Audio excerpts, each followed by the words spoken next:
Well, great job by Leah and everybody down on the field in our pregame ceremony. Dave O'Brien alongside Sweet Lou Merlone, and also Jemai Webster will be on the sideline here tonight. Lou, wrapping up at some point this evening, right around midnight, what will be 2 great days for the Red Sox and the WEEI NESN Jimmy Fund Radio Telethon. No question about it. Every single year. I haven't seen the latest update. I know it's close to 3.5, maybe even over it now, but it's amazing, and it just kind of speaks to this community, how they feel about this foundation, the Jimmy Fund, the telethon, and I see it year in, year out. It is a spectacular couple of days. It's also nice to have a few wins to go with it. Hopefully you can get greedy here and get the sweep. By the way, very special donation from the great Johnny Miller. He is awesome. Longtime colleague of ours. Johnny's just the best. He's donating $25,000 to the Jimmy Fund. He does something special every year, making that in honor of Joe Castiglione and Miss Robin Young as well. So, Johnny, thank you so much, my friend. He's a good man. 25,000. Yes, indeed. Well, getting ready here for the first pitch, and the Texas Rangers starting lineup, which is brought to you by Nissan. They'll start it with Marcus Semien. He's at second. Seager's at short with Smith at third. Adolis Garcia, the DH, 18 home runs. Nathaniel Lowe is at first. Langford in left, Kelly the catcher. Jankowski will play right field, and Taveras is in center field batting ninth. Facing the Red Sox starting pitcher, brought to you by BuyAToyota.com. That's Tanner Houck, 8-8 ERA, just over 3. Last Friday, he allowed just 1 run in 6 innings against Houston. Let's take a look at the Red Sox defense presented by Bigelow Tea. Across the infield, third base will be Rafi Devers. David Hamilton's at short. Nick Sogard at second with Dominic Smith at first base. In the outfield, left to right, Jarren Duran returns to the lineup in left with Rafaela in center, Abreu in right field. And Danny Jansen, he'll be doing the catching here tonight. Umpires tonight, Laz Diaz has home plate. Gibson at first, Estabrook at second, and Bacchus will make the decisions at third. There we are, set for the first pitch. Beautiful night. Semien at 241, 17 home runs. Will take ball 1. We're available. The telecast can be heard in Spanish by selecting the SAP button on your TV remote. SAP brought to you by Toyota Certified Used Vehicles. And you crack foul. 1 ball and 1 strike on Semien. Well, Tanner trying to build off that last outing. Remember Friday night, game 1 against the Houston Astros. Went 6, only 4 hits, 1 earned run. Had 3 more walks, a couple of strikeouts. Only 2 swing and misses on the night for him.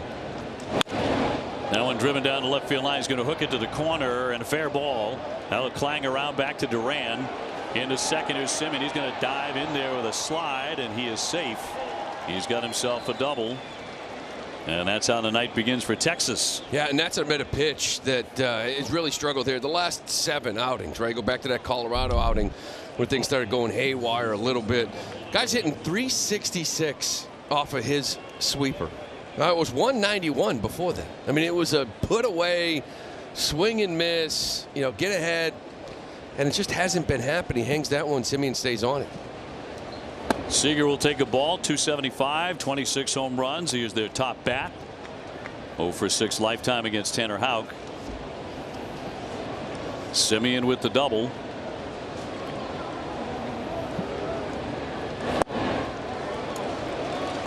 Alex Cora could really use some length out of Tanner Houck tonight. He has used 4 or more relievers each of the last 5 games. Yeah, a lot of red out there. Kenley goes an inning and a third, back-to-back nights. Is he down? Fly ball, that's driven into right center field. Rafaela over to make the play, tagging up Semien. The throw all the way into third. He is in there, standing up, fairly close there. And a nice chuck by Cedon out there in center field. Semien just does get in. They will not challenge it. Yeah, good little split. That's how they were attacking Seager the last few nights. Does a good job of getting behind it and shows off that strong arm. And Devers just sort of dekes him. Just sort of stands there like there's not going to be a play, and then the last minute goes after the ball and gets Semien not to dive in. Got a shot at it. Infield in for Josh Smith, who's a 270 hitter with a dozen home runs.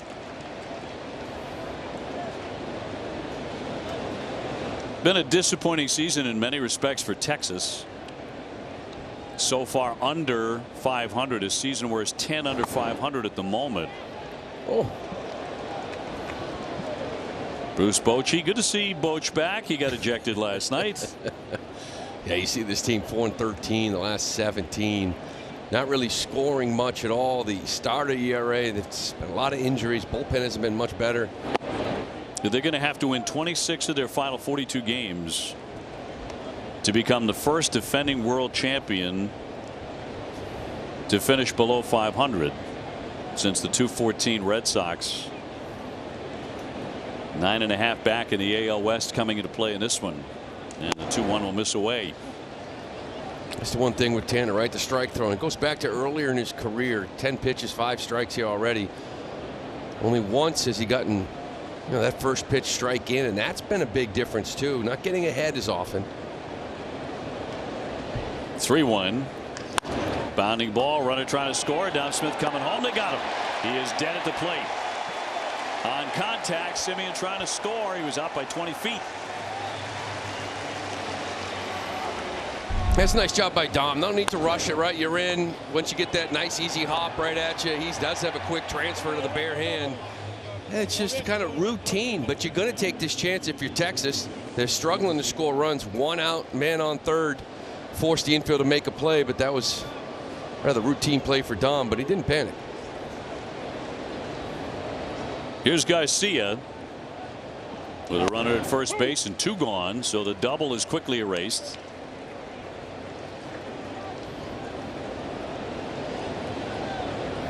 Houck faced the Rangers 11 days ago. He took the loss. He gave up 6 runs in 5 innings. You mentioned the strikeout totals being down, not getting a lot of strikeouts. He's walking more guys than he's striking out as of late. Yeah, it's his last 4 starts. He has 12 walks, 12 strikeouts. Pitching arsenal presented by Audi.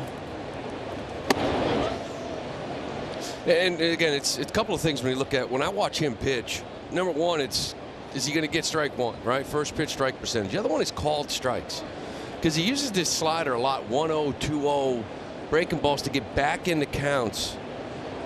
If it's effective, he's getting those called strikes with it. Got a wave and a miss there on the sweeper, 2-2. And a few of those ugly swings. Those are the good ones. First half, he had a lot of swings like that. Well, he pounded the zone. Strike one at a ridiculous 67% rate. Now I can expand, right? Sinker down and in. I can get you to chase the split, sweeper off the dish. But when you're behind in counts, got to tighten it up, and that's when things get hit. 2 down and a 2-2 to Garcia. Hammered up the middle. Snatched up by Hamilton, off balance and not in time. Would have been a spectacular play. Down to second base goes Smith. There's 3 times in the inning they were on the phone to Mike Brenly. Yeah, I don't think any of them are really close. Just kind of double checking here. But Hammy's playing way in that hole a little bit more. Sogard up the middle. Sogard probably had a better shot of cutting this off. I still don't think you're going to get Garcia at first, because his momentum's going to third base. Kept him going first to third at least. So Garcia with a base hit. Second hit of the inning off Tanner Houck brings up Nathaniel Lowe. Very good defensive first baseman. 10 home runs, hitting .261. Didn't offer. And ball 1. Of course, Tanner Houck, one of the best pitchers in the big leagues in the first 17, 18 starts of the year.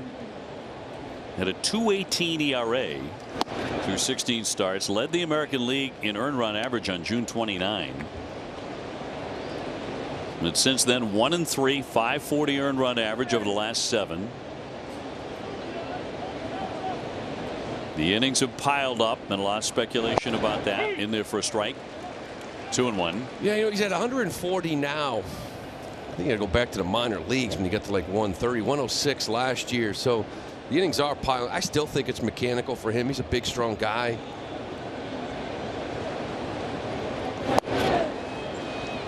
This is one of the oddities, and you've touched on this, but he's 3-1 now. He's thrown 20 pitches, only 10 strikes. Yeah.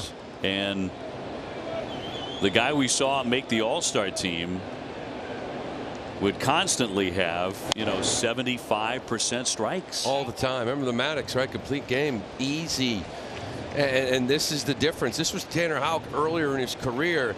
Something the Cora would say repeatedly. It's about strike throwing. His stuff is nasty. Get ahead, get in the zone, and expand. And lately, we're here where we are now at about a 50% clip strike rate. 3-2 runners going and flick foul. It's amazing how much your stuff is better. Even as a hitter, like 0-1, 0-2. Now I don't know what's coming. Now you can get me to chase. Now you can get me to expand. But if it's 1-0, 2-0, I'm sitting sweet spot. I'm looking for this slider. I'm looking for this fastball sinker away. I can sit back and pick. Runners take off again. And a little trickler here to Dom Smith. He'll flip it onto the pitcher, and he gets out of that. Stranding runners at first and second. Red Sox coming up.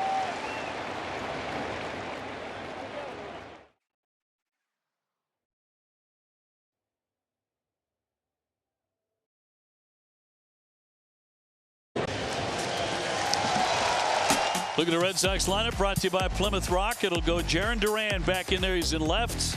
Wilyer Abreu in right.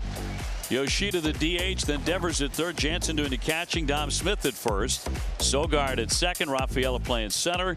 Hamilton the shortstop. Taking on the Rangers starting pitcher, presented by PNC Bank. The right-hander Dane Dunning. Pitching for the first time in the series. He's the opener. Yeah, 20 appearances, 12 of them starts. So kind of getting stretched out here lately, but really kind of similar. It's going to be in that 60-65 pitch. We're going bullpen day with all the injuries. Then he had Nate Eovaldi, right? Leave his last start right side tightness to open. He can get back in the rotation Monday. Yeah, they only have a couple of starters healthy right now. Yeah, and this guy's going to just kind of cut it, sink it, 89, 90. He lives on the edges. He needs to. Sinker, slider, cutter, change. Pitching arsenal presented by WB Mason. And Duran returning after his 2-game suspension. He had played in all of the club's first 116.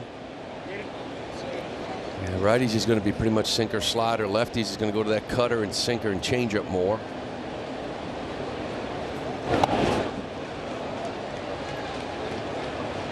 Duran had been scuffling at the plate. 4 for 20. 8 strikeouts. Abreu to follow him, just getting underway, bottom of the first inning. He looked to hold, and he did. And he's run it to 3-2. A couple of days off. I know he didn't play in for it. I don't know the history of it, but he was playing every single day. 3-2 and swung on and missed. He's been striking out a lot. That's 9 times in the last 21 at bats, which has been unlike him. Well, let's take a look at the Rangers defense. Across the infield, Josh Smith is at third base. Seager at short with Semien at second. Nathaniel Lowe, he is at first base. In the outfield, left to right, you got Langford, Tavares, and Jankowski with Carson Kelly. He's doing the catching here tonight. Abreu 269. He has hit 12 home runs. Red Sox about to head for Baltimore. That's a 4-game series coming up against the Birds on this crucial trip, followed by 3 in Houston. Of course, the Red Sox are a very good road team. Yeah, that's a big one. I mean, after that, it kind of softens a little bit. I know you got Arizona when you get back. That's a tough one. But you got to survive the next week. Fouled away as he tried to check on the cutter. 1-2.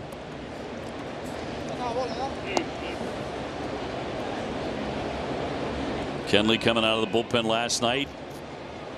When Cora called down there, he said, "I want 4 outs." And Cora said, "Thank you." Yeah, you can have them. Jackknife's back out of the way. 2-2. Yeah, this one's about the Sox bats, right? Dunning's going to give you 3, maybe 4. You get to that soft part of this bullpen. You don't want to get late. Robertson and Yates have been money, but if you can really put some on some of this bullpen work, especially early, put Boch in a tough spot.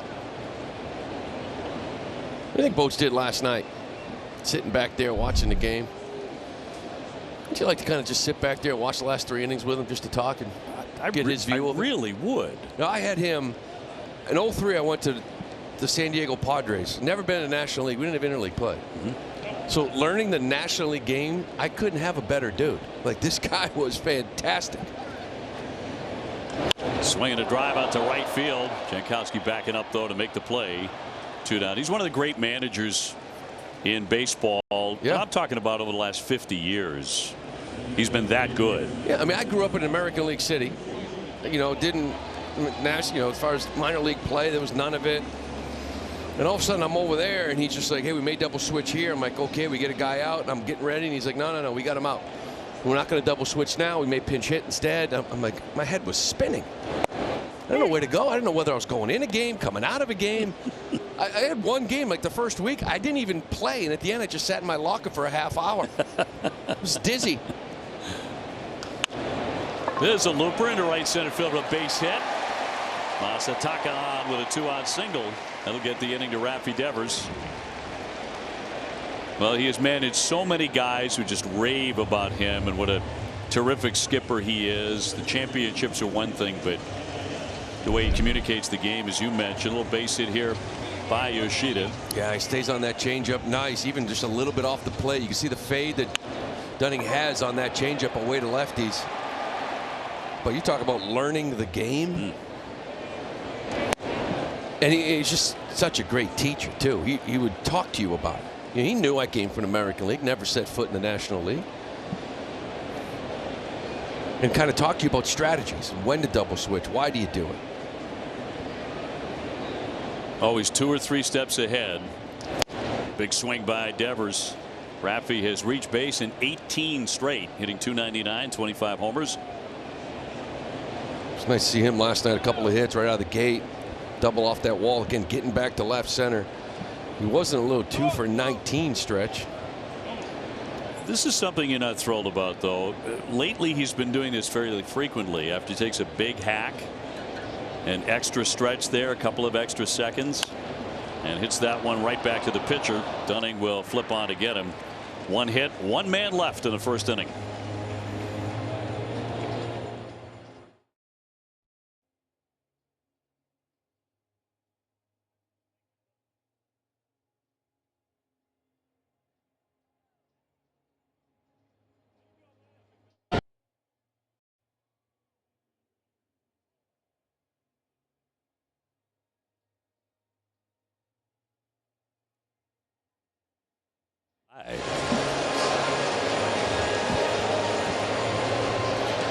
Still scoreless back here at Fenway Park, top of the 2nd inning, and it's day 2 of the 22nd annual NESN WEEI Jimmy Fund Radio Telethon, and Red Sox manager Alex Cora is doing his part to help try and K cancer with another major contribution. And guys, he had his calculator out for this one this year so he can be right on the math, but he's pledging a gift of $113.03 to the Jimmy Fund for every steal the Red Sox have this season. To this point, he's on the line for $13K.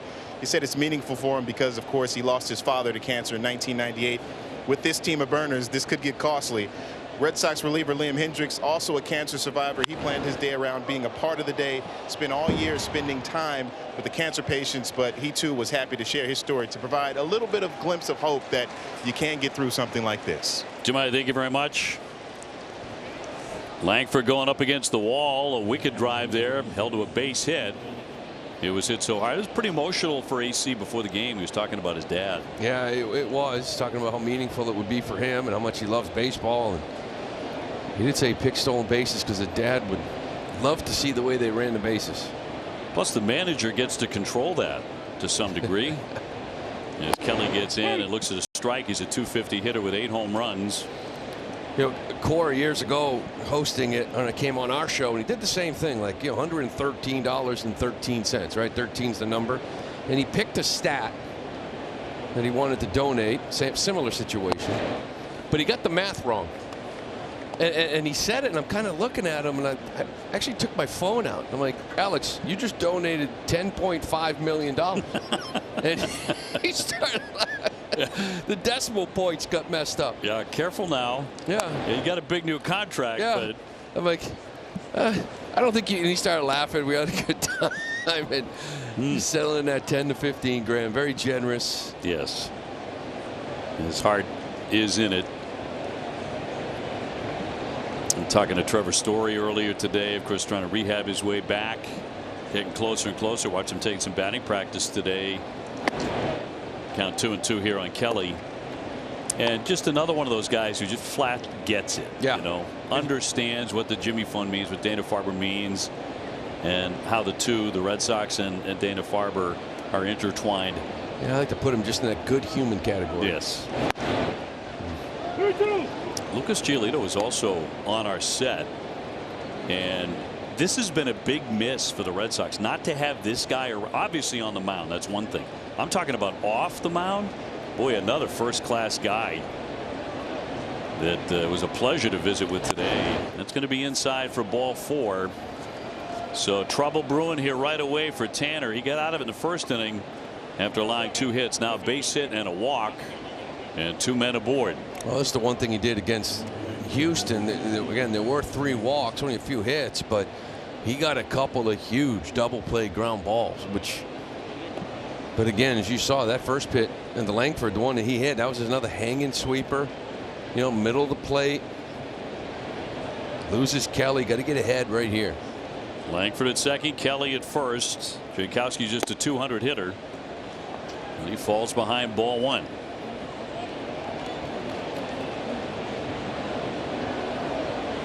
Bears repeating. The bullpen got heavy usage last night. Kenley, Bailey Horn, Boozer worked. So did Lucas Sims. They all appeared in the game. Gently hit back toward the hill. He'll go to first base for the quick out. Langford advancing down to third, and Kelly into second with 1 away.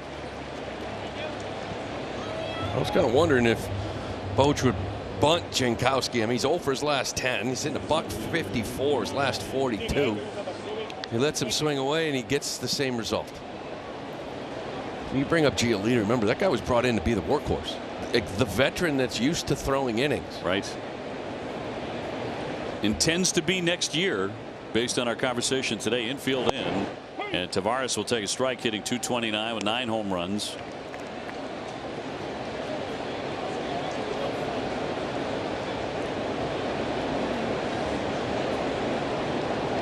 Out trying to hold the 0-1.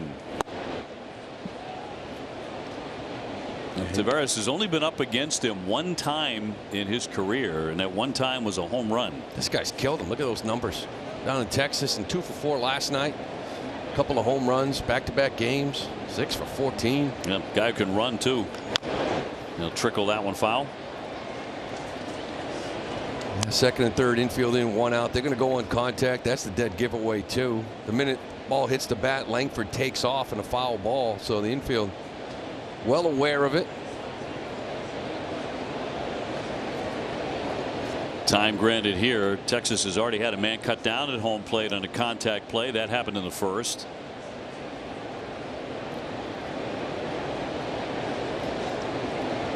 Yankees are now in first place. They have a half-game lead on the Orioles.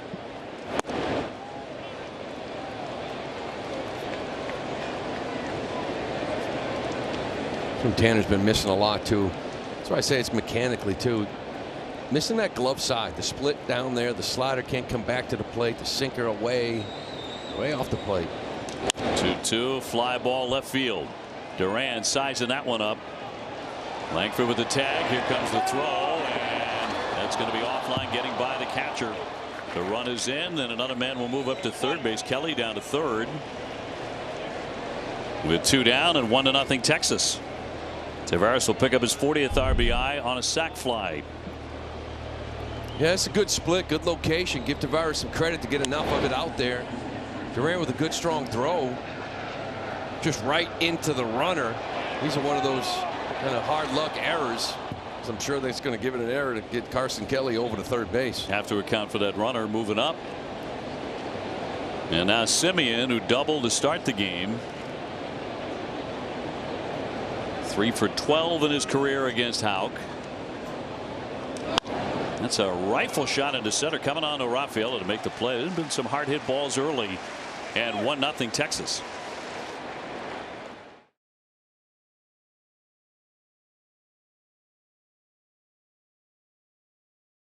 Julie, you can hear you. Okay, great. All right. The Linton family joining us, and I mean the whole family here, up in the booth. This is Bryce, who is 9 years old. Great to see you, Bryce. Got a great smile. You're from Auburn. Julie, great to see you, Julie. Mike, Dad Mike, and also Brody, along with the rest of the family. Great to have you guys with us on a very, very big couple of days, obviously for the Boston Red Sox and for Dana-Farber. Tell us what Bryce has gone through, if you wouldn't mind, Julie, and where he is right now. Sure. So Bryce was diagnosed with an immunodeficiency back in November of 2019. We were seeing it Jimmy Fund to figure out what to do next, and so next was a bone marrow transplant that he went through back in May of 22, and then since then he's been treated there after a couple complications, but between everything that Jimmy Fund does for us and all the programs that have got him through all of his setbacks, we couldn't be more thrilled by this. Bryce, he looks terrific. Yeah, let me ask you, because I know you go to the Jimmy Fund Clinic. Yeah. Right? What is your favorite part when you go there? What's the favorite thing to do? I know they're great with you guys, right? You have fun? Yeah, I like to play the games. What games do you play? Like board games or Board games. Is there a favorite? No. No? What about Just all music? of them. Oh yeah, the music. Now you're a big singer. No. No. I've been He does love to sing. I love singing and And they have the Child Life woman there who does music with them, and we learned TikTok dances. Oh and, boy. And he did all sorts of different stuff with them. It was. She came and she helped him get through all of his needles when he had to get IVs and all of that stuff. So she'd sit with him and they'd watch the favorite YouTube videos of different songs. You know, I got in the booth with you guys like 5 minutes ago when you guys came in, and Bryce threw on the headset like he's done this a million times, man. It's like he's ready to call 3 innings, the way things are going right now. At this point, I mean, he looks great. He looks terrific. Are you guys out of the woods? We're about 90% out of the woods. We still have a couple things that we're dealing with, but he's, as far as we're concerned, a normal kid again. Yeah. So he goes to school. We're trying to find something that he really, really likes, and we'll go from there. I love his smile, man. He's got a $1 million smile there. With a few missing teeth. With a few missing teeth, yeah. Which means you're 9 years old. You know, you're a 9-year-old boy. Mike, what's it been like? I mean, when you have a child battling what he's been through, and the whole family goes through it, what has that been like for you guys? It's an emotional roller coaster of ups and downs and incredible highs and very incredible lows. So, Brody, Bryce, I want to ask you, because I know you're a big Minecraft fan, right? Yeah. Okay, my son's 14. Okay, he loves Minecraft. So he loves building. Like he's building neighborhoods, right? Football fields, all these other things, right? Look at Brody. Brody knows exactly Brody what's knows going on. He knows exactly what this is. So, number one, he actually wanted me to ask you if you use survival or creative mode. Do you know what you use both? I usually use creative though. So what is the coolest thing you've built? A beach house. Oh, is it nice? That sounds pretty Yeah. awesome. You got a pool right in the No, water? it's- Oh, beautiful. It's kind of small though. Okay. That's all. Just a little visit. Brody, how about you? I've built a 3-story house that was pretty good. Nice. Oh, okay. All right. A mansion, in other words. Yep. Yeah. Heading into third base, here's Jansen. Dom Smith will reach it first, and the Red Sox with a threat here, first and third. Have you guys ever been up here to watch a game before? No. Nope. No. It's a pretty cool vantage point, isn't it? Yeah. And the last time we were here with the Jimmy Fund, Bryce pulled out one of his teeth, so that went to the tooth fairy the wonderful. last time we were here. Don't do that again tonight. Don't do that. Yeah, he would actually like to very He much. would. So, Julie, you tell me about the Jimmy Fund Clinic, what it means to your family, right? Because I know like Brody's over there too. I'm sure they take him in. This is a family experience. They are amazing over there. I mean, the programs that they introduce you to, we're part of Team Impact, and they bring it in as a family opportunity. Bunt drop down. That's going to bring it around. Play on its second in time to get the force there. But the Red Sox have tied this up as Sogard drops one down. Yeah. This is just, like, Dom Smith kind of goes back to first base on this bunt. I don't know if he thought Dunning was going to have a shot at this, but kind of like that little safety squeeze. Going to put a bunt down. We're going to get one run in, avoid a double play, and Sox tie this thing up. See, we can see everything very clearly up here. To watch the game looks really easy up here, you know. Yeah, it definitely looks like a lot of fun from up here. And how many times do you get the foul balls hit at you? That's what everybody wants to know. What's your bet? How many times do you think we get a lot of foul balls up here? Yeah. We get almost none. I haven't got one yet. Nothing. Now watch. Maybe right here. Will you be ready? That's when you know a foul ball just comes. It's right back here. And then when they do come back, which is every once in a while, they come back really fast. So, just be ready, okay? Bryce, you got a foul ball in your first game, right? Yeah. Over in right field? Yeah. No kidding. Yeah. Well done. We've been lucky enough to be able to come to a bunch of games, and he found all the Jimmy Fund boxes. Oh, what a play here by Smith. Up and gunning to first, and got him. Right at the tape for out number 2. That was a heck of a play, huh? Wow, what a play over the bag, especially get a speedy Rafaela. Do you run like him, Bryce? Because Rafaela can really run. Yeah. Look at this. One step and a dive, and then he still gets up kind of off balance, just sort of flips it over there. Strong enough to get him. He can run. See him here. Isn't it cool? We get to see the replays up here. Yeah. And there you are on TV. And as soon as you go back home, everyone's going to want your autograph. Want you to sign baseballs and sign things for them. Maybe do a little singing, So that that's not a break in the house. Okay. All right. Well, it's been wonderful visiting with you guys, and just so great to see Bryce and Brody as well, both of you guys, and visiting us here in the booth. But it's great to know that you're doing so well. You look great. When you're going back to school, what grade are you going in? Third. You're going back into third. Okay, going to third. Yes. Yeah. All right. So that's sort of like the big leagues. Yeah, that's a tough year. Book reports, everything. Yeah. A new school. Oh. It'll be his second year fully at school. Wow. So that's it'll great. be good. That's great. Tremendous. We can't thank Jimmy Fund enough, and for all that you guys are doing for him. Well, we couldn't get through this whole thing without him. You guys are heroes. Thank you so much for being with us. I have really appreciate it. 2 things to say. Fire away. Let's go Red Sox. And please donate to Jimmy Fund. Beautifully done. Perfect. Beautifully done. Perfect. The Linton family with us here. Great to see you guys. Thank you so much. Thank you so much. Bryce, continued success, buddy. Great to see you. Give me a hug. Thank you, man. All right.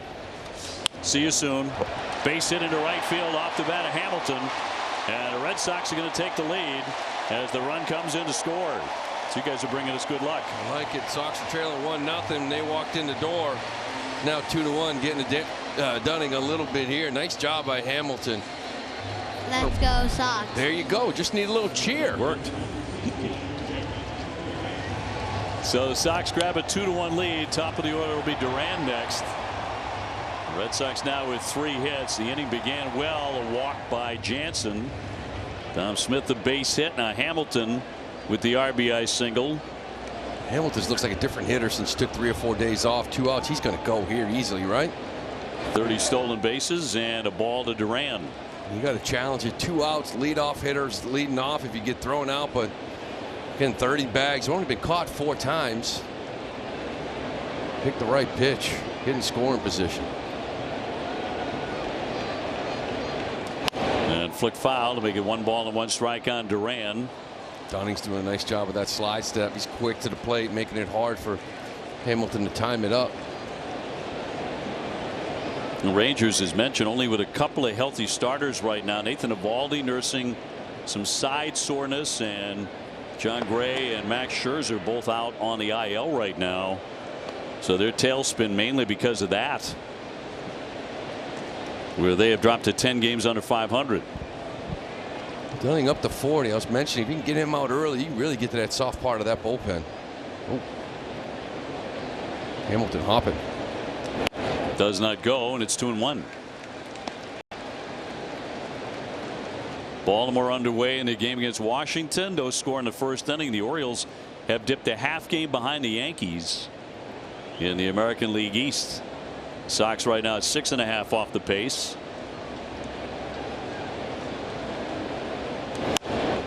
And pop foul out of play, 2-2. The Red Sox at Camden Yards for the next 4 after tonight. Nick Pivetta going to game 1 at 6:35 tomorrow. Get a nice long look at the Orioles. I don't know if that's a good thing or not, but a lot has changed since that first week, a couple weeks of the season when you played them in a couple series. They're still a very good team, but early on they looked like a juggernaut.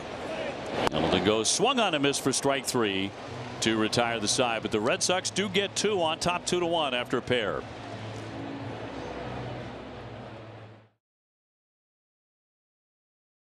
Can we just talk? Yeah, that's right. Yeah, see? Read everything. What are you guys going to talk about? I want a bio. What are we going to talk about? Back at Fenway, Red Sox leading Texas 2-1. Earlier today, a major announcement made by the Red Sox and Dana Farber. TC and Brock Holt joining us in the booth. Guys, for those who did not hear the announcement, TC, if you wouldn't mind. We have incredibly been named co-chairman of the Jimmy Fund, replacing the role filled by Larry Lucchino.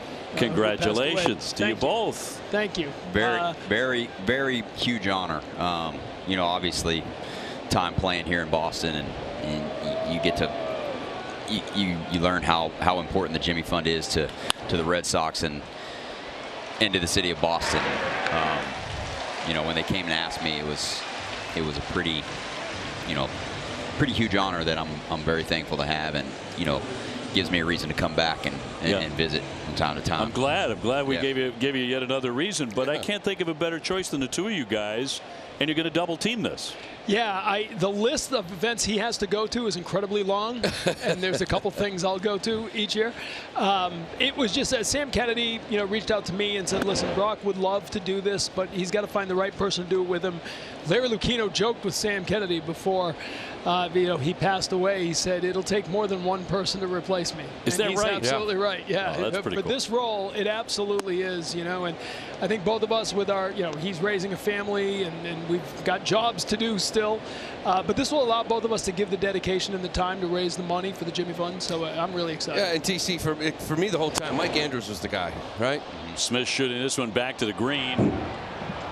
And back down to Duran, who will fire into second. Here's the tag, and not in time, and a bang-bang play. And Smith has himself a double. I mean, Mike Andrews did it for, 25 years, right? Then there was a little bit of a break, and then Larry took it over. So you guys are following, it means a lot, right? Yeah. It's a legend. It means a lot. There's been 4 chairmen of the Jimmy Fund since the two merged. Only 4? Only 4. Wow. Yeah. Ken Coleman did it for, I think, 20 years. Yeah. And one of the original founders was the first chairman. So we've got big shoes to fill. It's a real, a serious role that we will embrace seriously. I mean, we become the lead ambassadors in the fundraising, the philanthropy. Brock was so involved with the Jimmy Fund when he was here as a player. Jimmy Fund captain, yes. Jimmy Fund captain, but went beyond that, right? The Duck Boat, bringing a whole family, the kids that he's still close with, the families he has stayed close with. For me, it's personal. I was a patient there in 2015. I had lymphoma, and fortunately, it was a very quick situation where they removed the mass, and that was it. But you stare into that quick abyss with a cancer diagnosis, and you walk through those doors, and you quickly realize, for all the talk we do in the telethon every year, when you go in there as a patient, it hits home that these are the best in the world at what they do, and that is so powerful to have on your side. Garcia, 1 for 1. Runner at second. Red Sox head 2-1. As we chat with Tom Caron and Brock Holt. And today the announcement made they are co-chairs of the Jimmy Fund. And a great pick because TC, you grew up with the Jimmy Fund, and Brock, you fell in love with everything it does as a player. Yes. I think, every player that puts on a Red Sox jersey knows how important the Jimmy Fund is. And, I think for me, the relationships that I built, Garcia drilled. Yeah. The relationships that I built with the people at the Jimmy Fund, with Lisa, with the nurses, with the patients, the families, like that's what I got most out of it. And I still have some really good relationships with a lot of the families and the kids that I got to know. Obviously last night, first pitch, Don came out and threw the pitch to me, and Maddie was one of the first ones that I kind of I grew to love, right? And the Maddie who passed away in 2017. Yes, yes, and you know, that was a surprise last night. The first pitch, I didn't know Dawn was coming out, and I haven't seen Dawn in a long time. But you got very emotional. Very emotional, and it's just the relationships, man.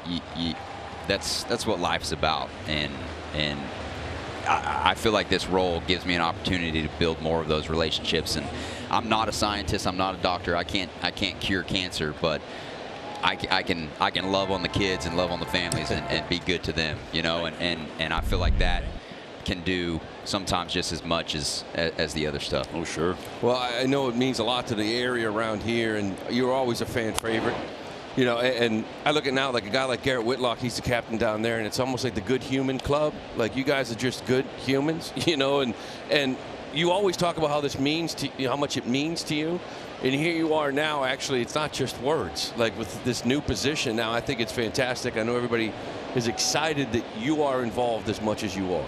Yeah, and it's something that they approached me with, you know, maybe a couple months ago, and we were trying to figure things out, and yeah, I just couldn't make it work with, you know, I got an 8-year-old kid at home, Griff and Ripken, and they're doing baseball and soccer, and you know, my time with my boys, man, the only thing I've ever wanted to do in life is be a dad, and you know, we're in the thick of it right now. So it was hard for me to commit to doing all the things that the chairman of the Jimmy Fund needed to do and the places that we needed to go. Yeah. So, you know, with TC on board, he's a local guy, and you know, obviously everybody loves TC, right? So getting to work with him is going to be awesome. But just having a local guy here that kind of takes a little of the pressure off, and know that I don't have to, you know, leave home as much, but I can still be involved and come and you know, do the things that I need to do, feel like I need to do to be a part of it. And by the way, I'm going to give you an opportunity now, because last night I know you dropped the ball. Yeah. So I want you to, you're supposed to say hi to your boys. I am. You know what? I talked to Ripken this morning. First thing he said to me was, "Daddy, why didn't you say hi?" And I was like, I know, man, I forgot. Mom. Pretty good question. I said, Mom reminded me right as we left. I said, they were asking me too many questions. I can only think of one thing at a time. So Griffin and Ripken, I love you boys, man. I can't wait to come home and see you. I hope you're watching right now. If not, somebody's recording and they'll show you. But we love you. And I want to pick up on that because, you know, we said this before. You don't do this alone. Lakin, your sons, Kelly, Jack, Robbie, my family, we're all going to be in this together. You know, you're not going to go over there alone. You're going to go over there with family. It's going to take family to give enough energy and enough devotion to this. But it's such an incredible place. You know, when you talk about the patients you've got to know over the years, you know, Maddie Alexander, who I met 6-7 years ago when she was 2, is doing great. And those who aren't with us, 20 years ago, one of my first telethons, became friends with a high school student, Patrick White, and he passed away 2 years later. His dad reached out to me today and thanked us for still doing the telethon through a friend. You know, think about that for a minute. Yeah. Because the families understand what these 2 days mean to other families, and they keep coming back. And so when they ask you to help, of course you say yes. Yeah. I got a text message from my buddy James, who's one of my favorite kids I've ever met. I got a text message from him last night. Said, "Hey, I saw you and Lakin on TV. Lakin looks so pretty, and you look so handsome." so I sent him a video last night walking home from the field. I said, "You're the handsome one, James. I hope you're in bed, but thank you, buddy. We love you." Well, that's wonderful. And again, I'm glad you both said yes. Yeah. You know, the two of you together, because it's going to be a wonderful partnership for you. The Jimmy Fund and Dana-Farber deserve that. And you both know that better than anybody. So thank you again. Thanks, OB. Appreciate it. Pick up the phone now. Make a pledge. See, I'm warming up. I'm warming up to the task. Yep. Give us some money. Otherwise, they're going to unleash me in the crowd again like they did last night. I don't think we want that. Yeah, they don't want to. Give them some money. Right field. For no other reason than to keep you out of that duty. This is, I think, a great assignment. You can call toll-free at 877-738-1234, online at jimmyfund.org, or text K-Cancer to 20222 and donate $25. Just like Tanner Houck did right there with that pitch. There you go. Gentlemen, thank you and congratulations. Congrats, to you both. guys. Thanks, guys. Thank you, Very guys. well done. Sox on top 2-1.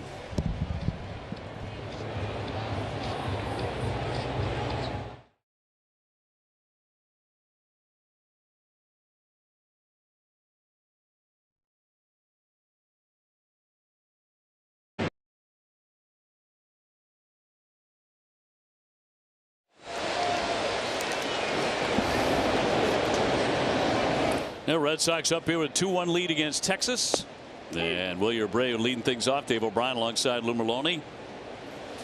Batting stats presented by your local New England Honda dealers. William with a fly to right, 0 for 1. We'll sock that one. Nice play by Semien, who's made a number of those already in the series. On the short hop. 1 away. Yeah, he's so good out there. Semien, 16 outs above average, tied for the second most in all of baseball defensively. You're right. We've seen him make some beautiful plays out at second base, and that's just good hands. Trusted him. Boy, Haupt's grinding, isn't he?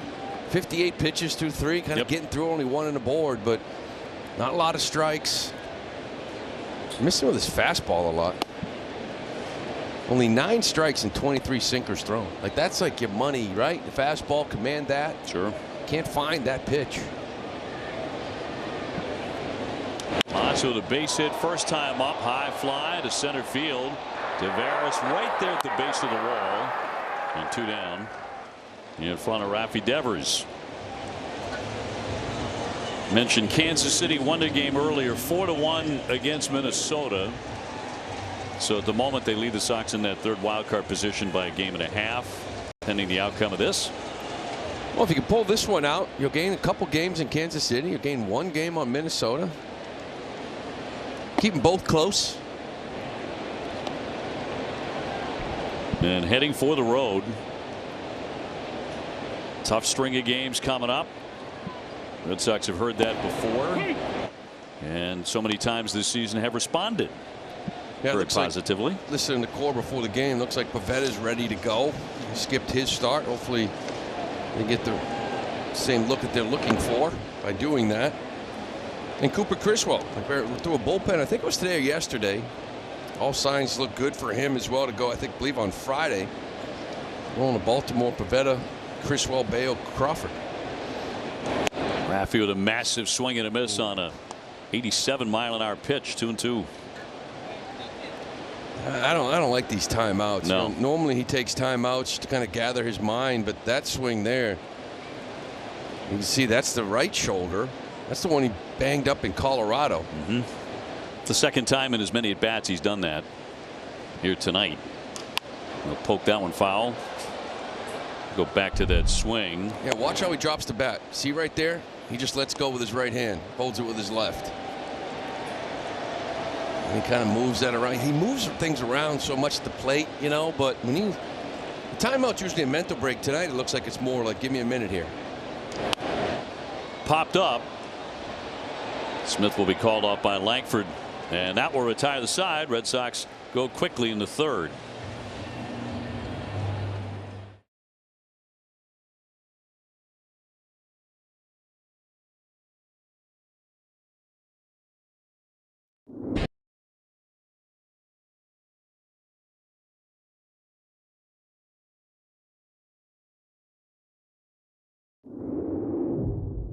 Remember the first patient you visited at the clinic last week, Sarah? Yeah, she's singing the national anthem. Yeah. O'er the land of the free and the home of the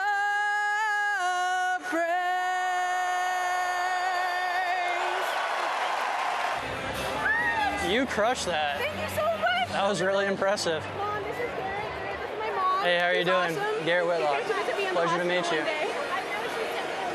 Oh man, fantastic daughter. She just crushed that. That was amazing. Yeah. Yeah. No, this is. Oh, of course. Of course, yeah. Y'all enjoy the game. Good to see you again. Thank you. Thank you so much. Y'all enjoy the game.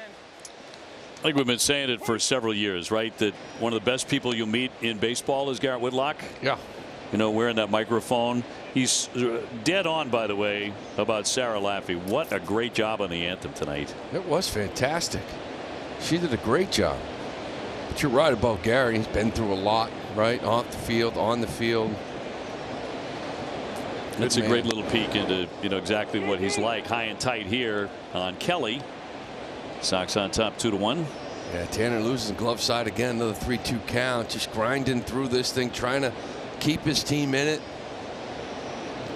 Those sinkers up and in. He got Adolis last inning. He walked this guy first time up. This will be fly to center field for Rafaela.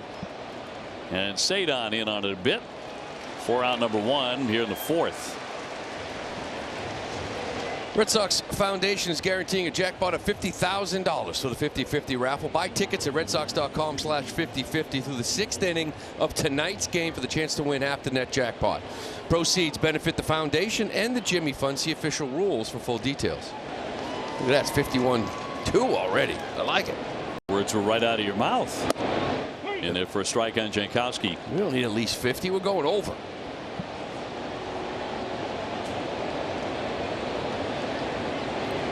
Well, that's the one pitch he's finding. That's the one pitch he's throwing for strikes. Is this sweeper? It's a sinker for a strike. You know, Statcast, Baseball Savant, they finally caught on. No longer a slider. They're now calling it a sweeper. I was wondering what took so long. They want to call everything a sweeper.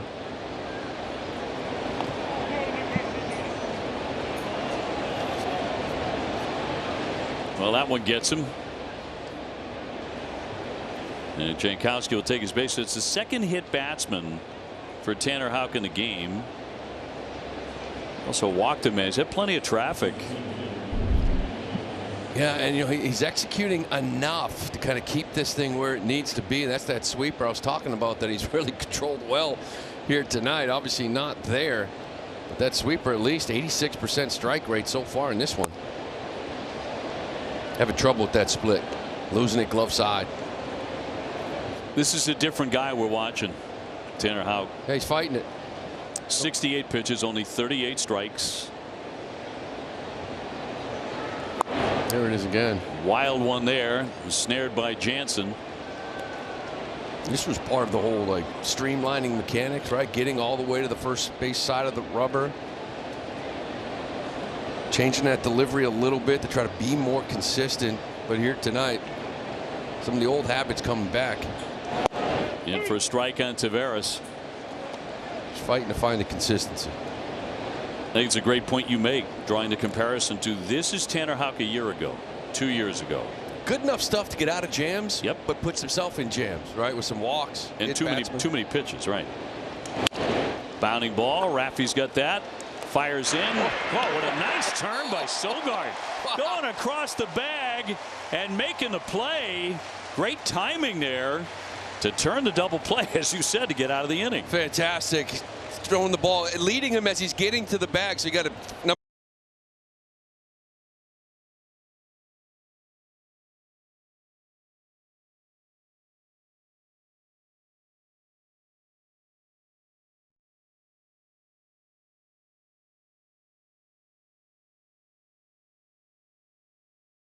No bug fights. Oh.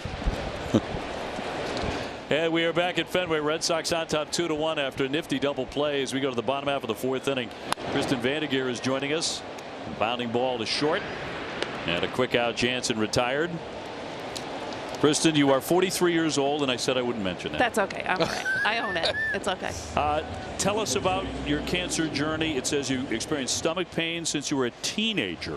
Yeah. And when did finally they go, okay, this is more than just stomach pains? Yeah, nobody did that. I did that. You did I had to fight for it. Yeah. It took me almost a decade, actually. Wow. Many doctors who just thought I was too young, who thought it was nothing, who thought it was, gluten or whatever. Even with a family history, very strong family history. And I just had to keep advocating, keep fighting for myself, and finally found someone who would take me seriously and said, a colonoscopy is not a big deal. Let's just do it. Sure. Why are we doing this? Yep. So I was living in Alaska at the time with my husband, who's in the Coast Guard, and on a little island in Southeast Alaska, and little community hospital. Had a great colonoscopy experience, and they found one little wonky polyp, and immediately I thought of Dana-Farber. I'm from Massachusetts, and it's a no-brainer to come out here. Where in Massachusetts are you from? We grew up in Western Mass in Munson. In Munson? Out near Palmer, Brimfield. Okay, I'm going to take your word for that. That's fine. Don't know That's where okay. Munson is, but no, but it's tiny. I mean, but because you grew up in Massachusetts, you know, Dana-Farber and Yes. the Jimmy Fund part of your growing up. Absolutely. And actually, my mom was diagnosed with gallbladder cancer back in 2016 out in a hospital in Western Massachusetts. She had about 4 to 6 month prognosis, but we brought her out here to Dana-Farber, and she lived 18 months after that initial diagnosis with the innovation and the immunotherapy and all of the really incredible drug trials that she was able to get access to. Yeah. So, And now you've had an interesting approach to your diagnosis in the last year, right? Yeah, And you're feeling just a great year. right now, all done? Yeah, I feel great. But talked about, you focused on joy. I did. Yes. It seems kind of ridiculous and absurd to think of joy when you think about cancer. But that is what really helped me get through things, because especially with colorectal cancer, there's a lot of unfortunate time spent in the bathroom, and I just had to have a sense of humor about it. And really, the number of beautiful, beautiful things that happened last year, not in spite of my cancer diagnosis, but because of it. Yeah. I mean, the 6 or 8 hours beforehand are not pleasant. That part, you know, preparing. You're right. But it's not a scary thing. And, well, again, for most people, I understand there's a lot of medical trauma and things, but it's a fairly easy thing to get. And it is a huge weight off your shoulders when you get one, just to take things off the table, hopefully. I did a few years ago. A friend of mine, former teammate Jim Corsi, passed away. Yeah, sorry to hear that. And that was one of the calls, right? To just go get one. Right. And I did. And like you said, the experience the night before. You know, whatever. But that first sip of juice right afterwards is real nice. Oh, you got that right. Yeah. But, you know, through Dana-Farber, through my superhero doctor, Dr. Kimmy Ng, learning more about young onset colorectal cancer and more young people who are getting diagnosed and are actually getting diagnosed with further progressive diagnoses, because we are younger, we're fit, we don't really fit the old stereotype. And so young people in their 30s, early 40s, even their late 20s are getting diagnosed. And really, we need to start changing the narrative among doctors to make sure that our young people are getting When was your screened. last chemo session? Right before Thanksgiving. Yeah. And my first clear screen was right before Christmas. And that's great. so the last 8 months, I guess, have been spent just really healing and nourishing and reconnecting with people in the area. Again, seeking more joy, embracing joy. Yes. Watching my nieces and nephew grow up, all the things. Good for All you. the joyful things.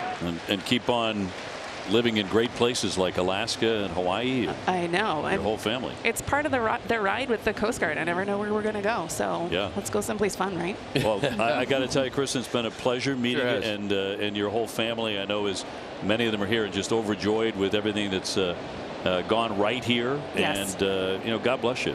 Yes, thank you. God bless Dana-Farber.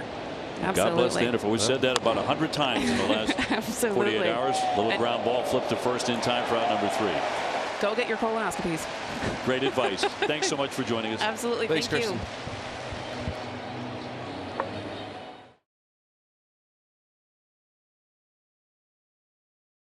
you. Dunning.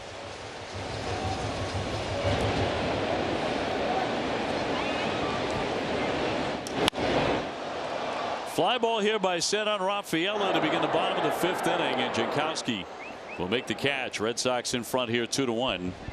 It's a game that has been defined by some really fine defense. Inning 5 presented by Salem 5 Bank. Great to have you with us, and what turns out to be the final hours of day number 2 of the WEEI NESN Jimmy Fund Radio Telethon. As that tote board continues to climb, hope you have an opportunity to make a donation of any size in there for a strike on Hamilton, who is 1 for 1 with a base hit. Well, Tanner finally getting that quick inning he's been searching for. It's been a grind. Hit that big double play in the 4th. Nice 1-2-3 quick one in the 5th. That pitch kind of in control again. Meanwhile, Dunning, I think Bochy's got to be ecstatic. This guy's been going 2-3 innings out of whack. It's now the 5th inning, keeping his team in it, giving it some length, because they got some bullpen issues. Fly ball into left field for Langford, moving over near the line. And a fast 2 down in the Sox 5th inning. Dunning came in with a 6.45 lifetime ERA against the Red Sox, 1-3 record. Although he did beat the Sox on July 4 of last year 6-2. So he went 6 innings, 6 hits, 1 run, struck out 4. He came in through 2 innings last time we were in Texas, but next out he went 61 pitches versus Houston. Kind of stretching him out. They went back to the multiple inning guy, right? 2 innings against the Yankees over the weekend, 28 pitches. And here he is, 67, but it's the 5th inning. Durant 0 for 2. He has struck out 2 times, hitting .290. That second inning, when they put 2 on him, they hit 7 guys in that inning. I thought that was like, okay, this guy's going 3 and he's getting out, but he's rebounded. This will be popped up. Catcher out from behind there, Kelly. Third baseman Smith coming in. He'll make the catch. Red Sox once again for the 3rd straight inning go 1-2-3.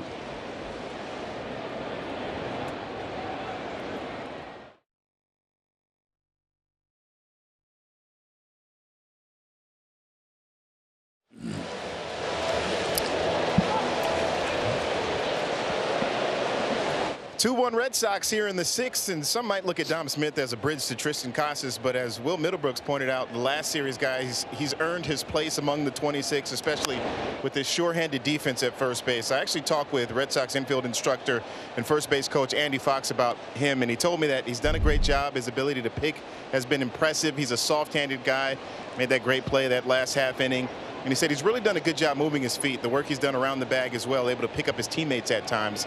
Red Sox seem to just love his whole presence in the clubhouse too, guys. He's been a great addition for the team so far. Yeah, calming influence in a lot of ways. That goes to his personality too, I think. Oh, he's been fantastic. You know, I mean, brought in Garrett Cooper, right? Let the first base sort of shake out, see what happens. Well, after 2 or 3 weeks, it was Dom Smith's job.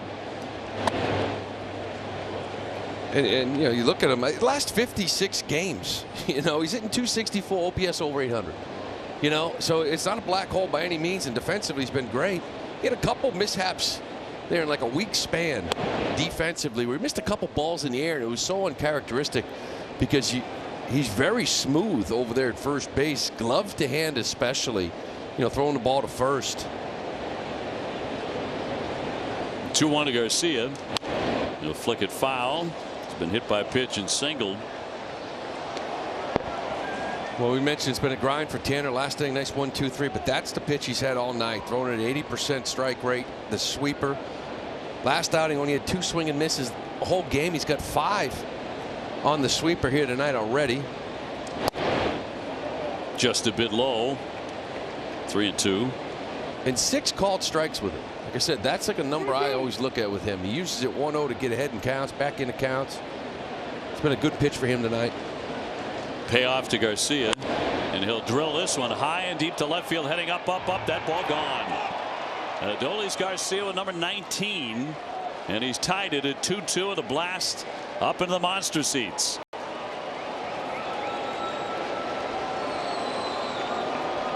Well, it's a good pitch all night long until that one. And when you're throwing it well, you start sitting on it. 3-2. Looks like Garcia was all over 3-2. What's he going to do? He's going to go to his best pitch, and he leaves it inner half. And Adolis, who's starting to come alive a little bit here in the last few weeks, at least batting average wise, has not really been producing extra base hits, but he unloads on this one. 413 feet. Nathaniel Lowe's gone 0 for 2. Yeah, down and in. You know, he's been locating it down and away for swing and misses. This is like a front door sweeper to a righty.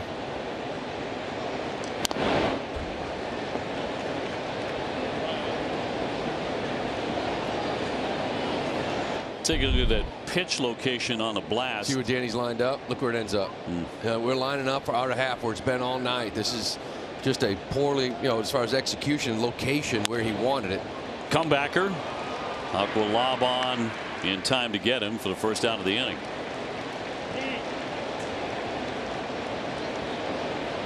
So Houck with 87 pitches, 50 strikes. That's 57%. And a home run by Garcia knocks the game 2-2. Langford was single in a run. He's also whiffed.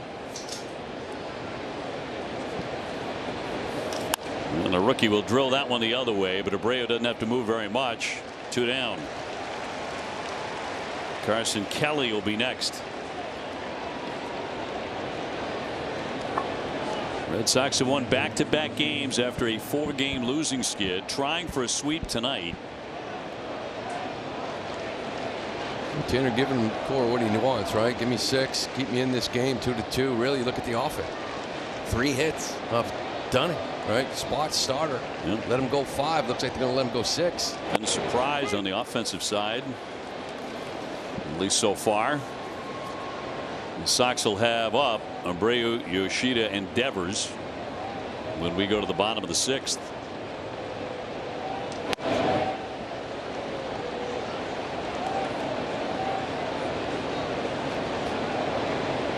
'96 on that sinker. The hardest pitch he's thrown all night. Gets a weak ground ball to Hamilton. He'll charge it and get it there. Home run has tied it. It's a 2-2 game in the middle of the 6th.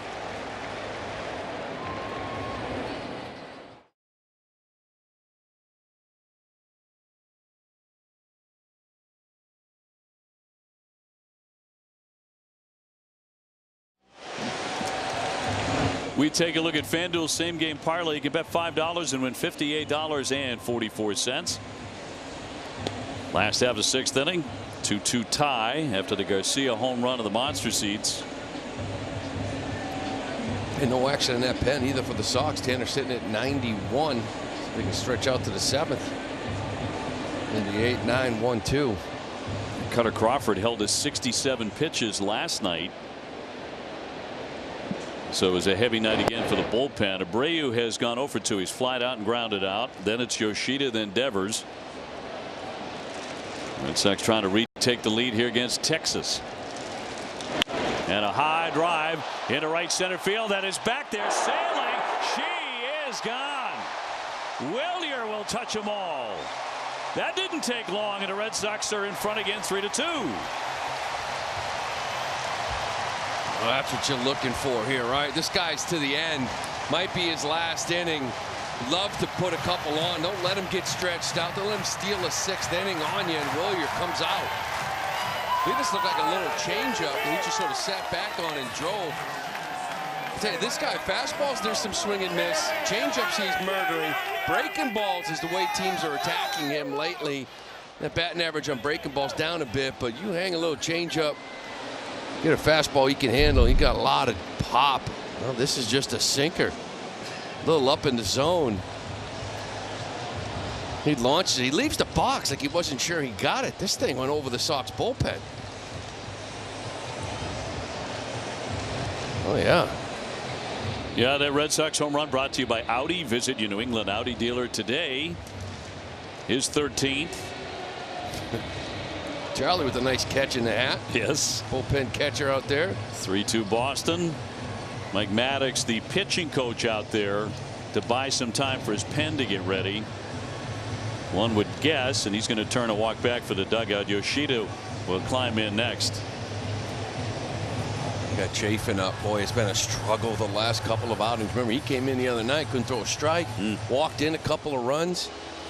Actually blew up out in New York as well over the weekend. Last couple outings, but you're running out of arms out there. You got to just sort of hope and pray you can throw some strikes if you're Bochy.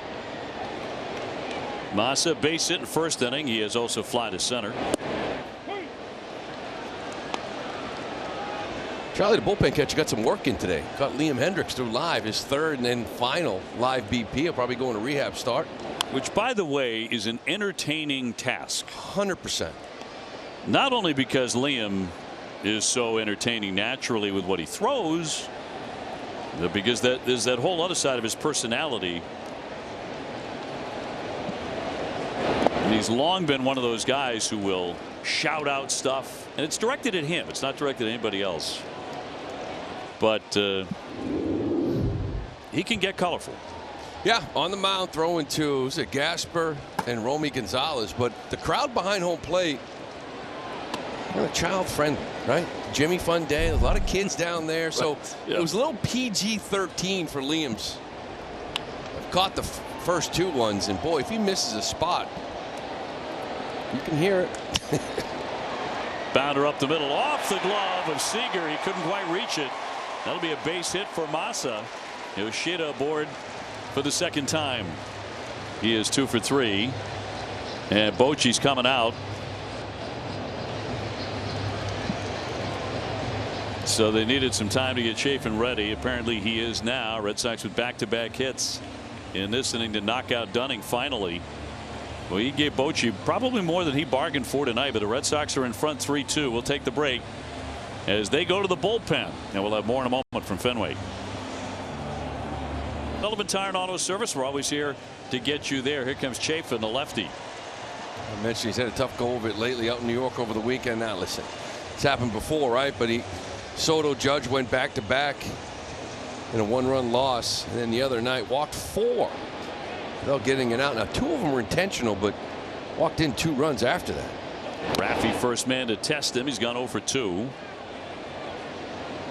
And immediately the home plate umpire Laz Diaz out to hand deliver a baseball. Yeah, this would be interesting seeing Devers. This was him earlier swinging the bat, and then right away he's kind of shaking that arm, calls timeout, looks uncomfortable, gets another one, drops it out of his right hand right away. There's a concern. And then between innings you can see him dealing with it. Now remember, he had Sunday off swinging that right arm, and that front shoulder for a lefty, if that thing is hurting, you start cheating a little bit, shoulder can fly open and mess with a hitter. Nobody out, 1 on. 2 strikes now on Devers. Jansen next. Chafin's a guy who's been around a while. He's 34 years old, 11-year major league veteran. And scuffling right now. 6 appearances, last 6. His ERA is at 12.27. Yeah, Raffy got him down in Texas. 1-2. It's like typical Devers, right? It was like 0-1 breaking ball in the dirt. He looked really bad going after it. So Chafin's like, oh, okay, I'll come back with it. No. Hung it, and Devers launched it. Alex Cora was talking about Raffy's approach and the work that he does, before games, and how much he studies pitchers. And what sometimes we think is, well, why would he even swing at that pitch? That's a pitch that Raffy Devers is looking for. Yeah. With a given guy. Now even here, look at the wincing in that shoulder. He's in a lot of pain.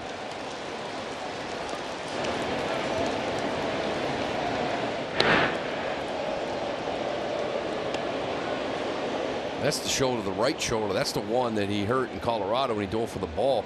The left shoulder is the one that put him on the IL earlier. Not an IL, right? But they gave him several days, 7 days off. Yeah. First month of the season I'm dealing with.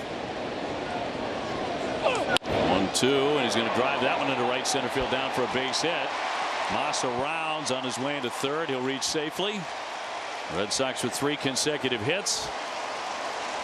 So despite some grimaces there, Devers powers a single, and the Red Sox in business on the corners. Still feeling that shoulder, but I tell you, it feels a lot better after this. Little sinker got in on him a little bit. Kind of fighting through it. He takes a lot of pride in posting and fighting through it. If he struggles for a week, so be it. The presence means a lot in the batter's box. He'll continue to fight through this, but there's no doubt, even after a hit, he was still feeling that right shoulder. Danny Jansen trying to keep it going. The catcher batting out of the 5 spot tonight. Infield comes in several strides. Danny Saturday hit his first home run at Fenway as a member of the Red Sox. We'd love to duplicate that again. He was one of the hitters that walked in a run in that 5th inning. Out in front. 1-1. This guy's got good stuff. Chafin. I mean, big breaking ball. You saw the changeup there. 96 percentile in chase rate, whiff rate, K rate. Big numbers. Just in a rut. It's a pop up here and a play on the infield. Seager on the grass will put it away. 1 down. And now it'll be Romy Gonzalez to hit for Dom Smith. Nobody uses more pinch hitters in baseball than the Red Sox do. Yeah. And a lot of that is from the culture that they built early on. Cora in this roster that he has, there's a lot of flexibility, but the buy-in is there. Now, a lot of that's to do with youth. All right, like you accept your role It is what it is, but the buy-in's got to be there from your team. Communication has to be there, which he's one of the best. You know, Dom Smith right now, I'm sure he'd love this at bat. But they've had a lot of success all year long, pinch hitting.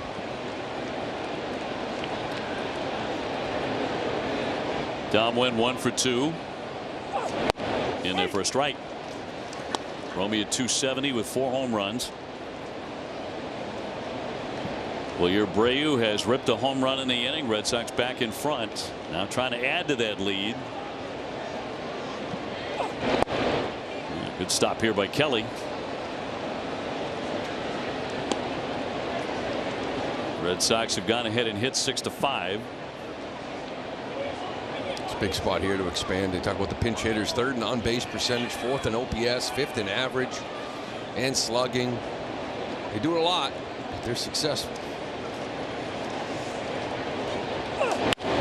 Knocked the other way. 92-mile-an-hour fastball, 1-2.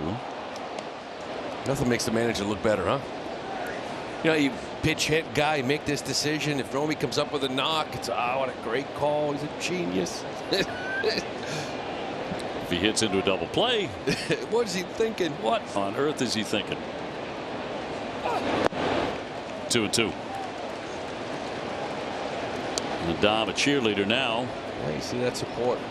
You know, Refschneider's in that boat. Abreu, we've seen it. Dom, Romy, all these guys kind of. The lefty starting, they know they got 2 at-bats, right? When the righty comes in, boom. It's like hockey shift. 5 guys in, 5 guys out. Yoshida at 3rd, Devers on at 1st. And a high fly ball twisting to left center field. Tavares back there. Devers. And Raffy going, I don't know where Raffy is going. Raffy's trying to get back. Yoshida looking to score, but doubled up at first base, and a big base running mistake there by Raffy Devers. Apparently lost how many track of outs there were, and that is it for the Red Sox.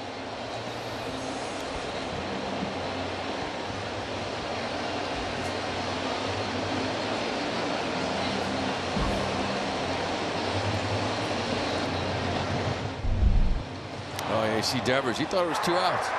And you know what this tells me? His mind's on something else. Is she a year older than you are? Yeah.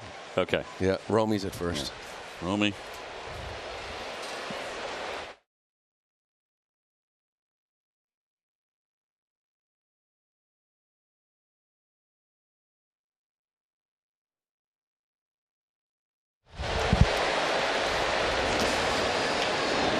All right, we'll see how much the base running mistake costs the Red Sox, if it will. They're on top 3-2. Delighted to be joined by Max Gagnon, who is 12 years old, and his dad Mike out of Laconia, New Hampshire. Max, great to see you, buddy. Great. And you're on TV. Oh, hey, hi. Where's that camera? That camera is center field. Oh, wow. You see those red lights oh, out yeah, there? I see the guy waving. He's waving at you. Hi. And you're on TV, and you were diagnosed with an acute form of leukemia. How are you feeling right now? I feel great. Yeah. Yeah. Talk about a little bit, Mike, both of you guys. Sure. This journey from diagnosis on where you are today. So Max was diagnosed when he was 4 initially with leukemia, ALL type B. And we went through the treatment process starting at the Boston Children's and then to the Jimmy Fund. And we were in that process for 2 years. Wow. And went through recovery and remission. And then 2 years ago, Max was relapsed, ALL type B, and it's been a pretty harrowing journey. But we're here and we're doing great. And yeah, 2 years. You know, he's 12, so he's been in chemotherapy for a third of his life. Max, you know, not many 12-year-olds get to be on the field at Fenway Park. Now, you were part of that starting 9 pregame. You were out at second base with Nick Sogard, correct? Yeah. How much fun was that? That was awesome. On the field? Are you kidding me? Did you guys talk? Yeah. What did you say to him? I was talking about, I was asking him about his position. Yep. And just really, like, talking about the sport. And yeah, we had a very good conversation about it. Are you a ball player too? Do you play baseball? No, he's a lacrosse player. Lacrosse. I play lacrosse, but I still do like baseball. Lacrosse is a tough sport. It is. It hurts. You guys get to carry sticks. Yeah. Yeah. Right. And Big metal ones. big metal ones, yeah. I This know season, there were a couple times when if we were on the lacrosse field, Max would probably have a felony. Well, so you're serious with that thing, right? Oh yeah. Yeah. Yeah. I got to ask you too about how this kind of a diagnosis. You know, you've got a sister who's a year older than you. It affects your entire family. Your entire family is in it every waking moment, right? That's true, and it's an interesting point because people always say, you know, I have no idea how you do it, and quite honestly, neither do we.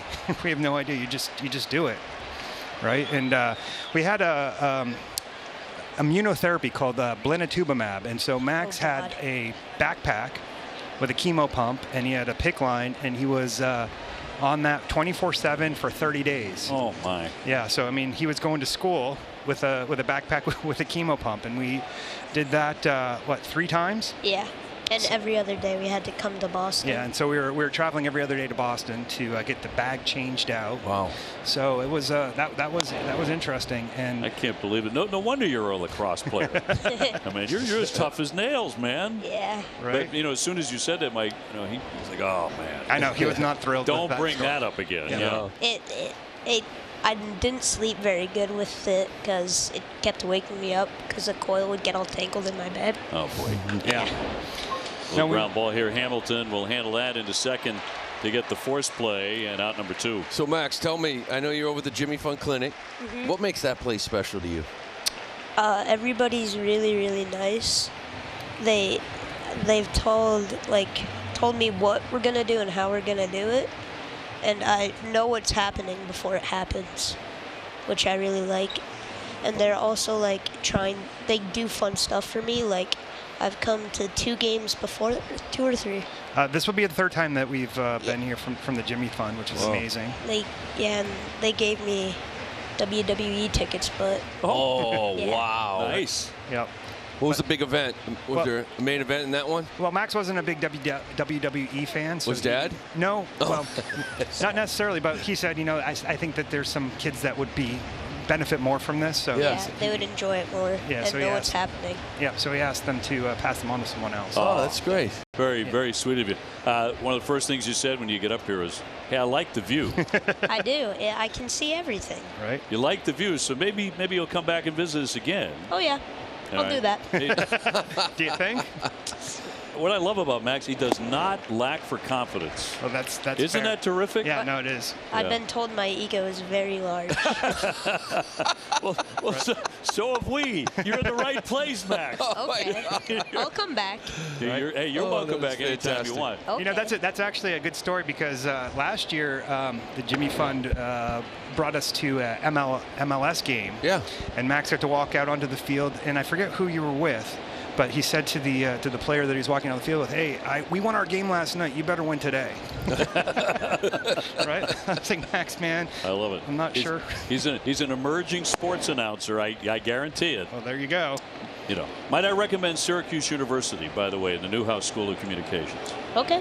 All right, Yep. great. We'll make a note of that. Got another one on the way. Right. That's terrific. Well, glad to see you guys are in such a wonderful frame of mind. He's been through you know what, and he's one terrific young man. So I appreciate what that. an honor to be able to meet you.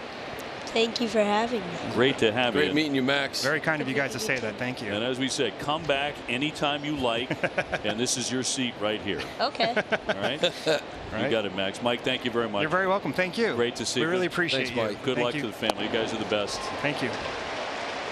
Red Sox with a 4-2 lead.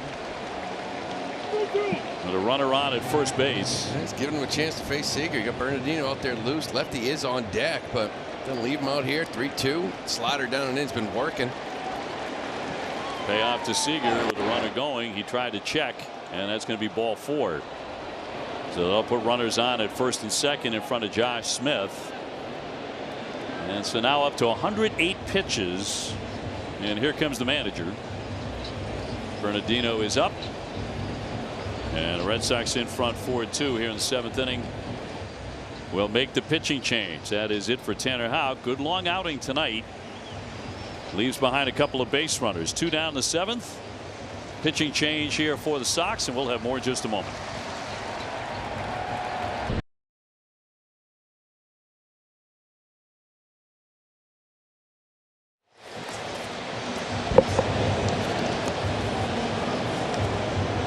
Time of the BuyFordNow.com call to the bullpen. Bernardino coming on.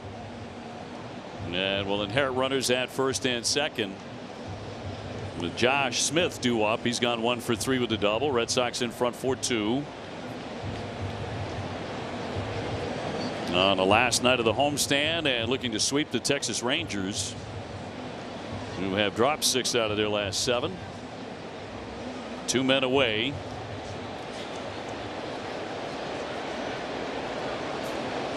This has been an issue, I would say, in the last week, 10 days, couple of weeks, really. Inherited runners, right? Starters coming out of the game. We saw it last night. Cutter comes out, bases loaded, all 3 score. Bernie's got to get this guy right here. Smith with a 2-base hit back in the 3rd inning. Hits are even at 6.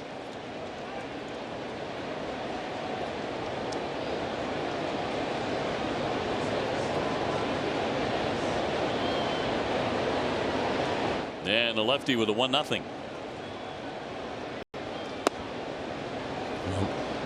Here it is, right? 2-0, you coming right in. And when Bernie got sent down, the one thing that Cora was talking about, what does he need to do? He talked about the breaking ball and being able to throw it for strikes. And he tried to come at it first pitch. He missed.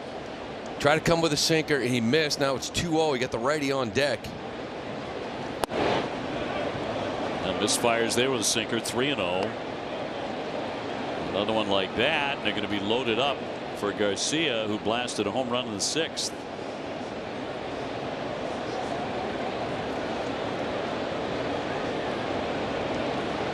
And the 3-0 is taking all the way and a strike. Yeah, you got to execute a pitch here. 3-0, 3-1. This is where, that lefty, when he gets confidence in that breaking ball, a curveball of his, he could drop it in here 3-1, but it's been an issue of him lately being able to locate it. And a fly ball into the alley in left center, moving over Rafaela, and we'll track that one down to retire the side and freeze those runners.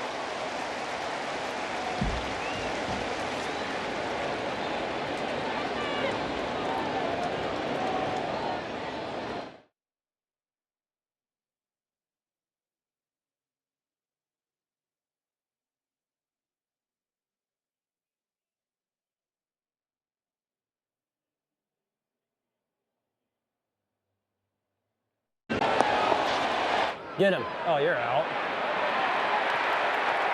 Hey, Dom.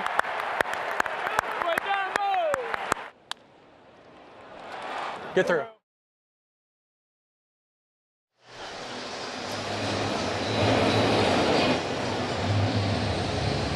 Red Sox on top 4-2, bottom of the 7th inning. Lou Merloni, Dave O'Brien, and Jemai Webster with you. Night number 2 of the Jimmy Fund Radio Telethon. Nick Sogard will crank that one into center field. Taveras makes the play. 1 pitch and 1 out. We check out the T-Mobile coverage cam on a double play. Yeah, this was a really nice double play. Devers is in on the grass. So he gets this ball quickly. Sogard with the lefty, he's kind of shading over. So he's catching it on the run. Touches the base, and in one motion, just a beautiful throw to Dom Smith. That was a big double play and a great turn. That's something he has shown since he has shown up here in Boston. Rafaela 0 for 2 goes after the first pitch from the lefty. Just to clear up any confusion, the Red Sox did grab another run when Yoshida crossed home plate on the double play when Devers was doubled up. Yeah, it actually crossed it way ahead. It's why Bochy stepped out. He wanted to make sure. Right. Swing and bunt here. It's going to keep on rolling, but a foul ball. It's not a force out. It's a timing play. So when Devers kind of, the bad base running just ended the inning. But Yoshida did a nice job actually hustling all the way through. You see Devers, he thinks it's 2 outs, right? But Yoshida does a good job of staying with this and hustling. This is what Bochy was looking at. Did he cross home plate before the out? He did. Barely. If he had slowed down at all, that run might not have counted. He stepped out, they looked at it, and they moved on again. Not a force out, a timing play. That's why that run counted.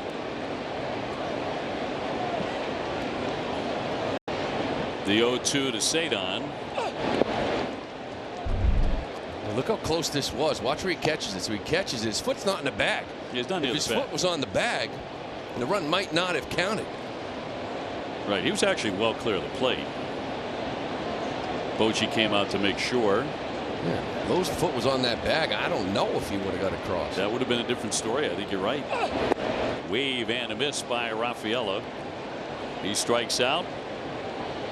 2 away for the Sox here in the 7th. Been a low hit game. Red Sox with 6, Texas with 6. And David Hamilton has one of those, a base hit in second. Red Sox on their way to Baltimore tonight. The Baltimore's leading Washington 2-1 there in the 6th inning. Cranked and a liner caught by Lowe at first base, and that's a quick inning. 1-2-3.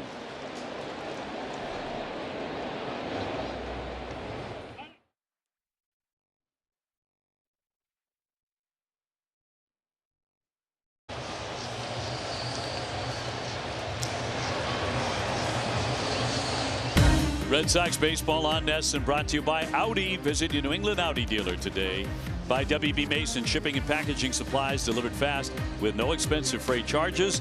And by Sullivan Tire and Auto Service, we're always here to get you there.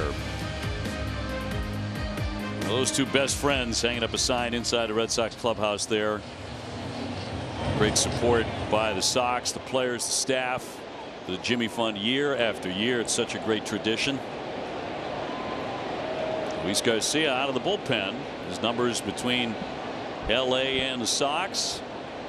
Garcia against Garcia. Adolis in this one has not made an out. A single, has been hit by a pitch. He's also homered. Yeah, Garcia's gotten hit around here a little bit. He's given up a run in 4 straight appearances, including 5 in his last outing in 2 innings against Houston. A couple of home runs as well. This guy's a ground ball pitcher, 96-mile-an-hour sinker. Show a little split finger slider too. 8th inning presented by Jimmy John's. Sox looking to sweep these Rangers, and the 1-1 pitch. A high fly ball. This one driven deep. That one back there toward the wall, way back there, and that ball gets into the monster seats. He strikes again. And Luis Garcia's problems continue. Then a big night for Adolis Garcia continues. His 2nd home run tonight.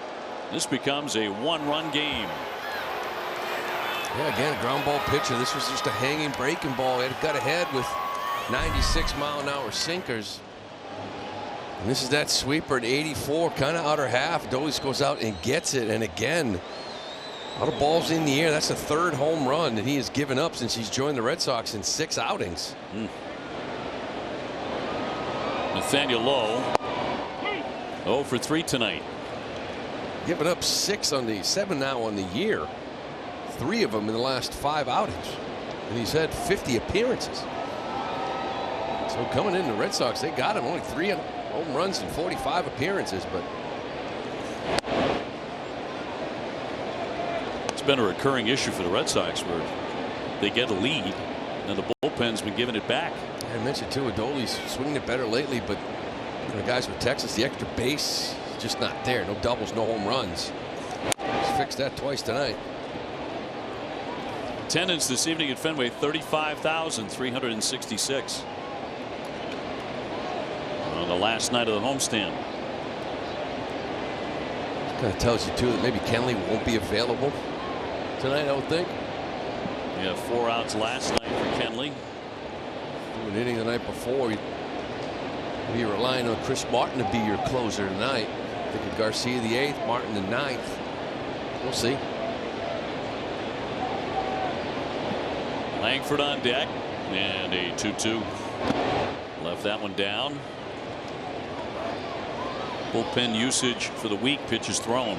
I see that Jansen. Not many pitches. You know, a couple back to back, but inning in the third, he got one up and down. Martin, you would think maybe, but these guys are being used up. Ernie went third tonight, and Garcia was the other guy that had a couple nights off. So when you use your guys, it's about executing. 98 with that Swifty.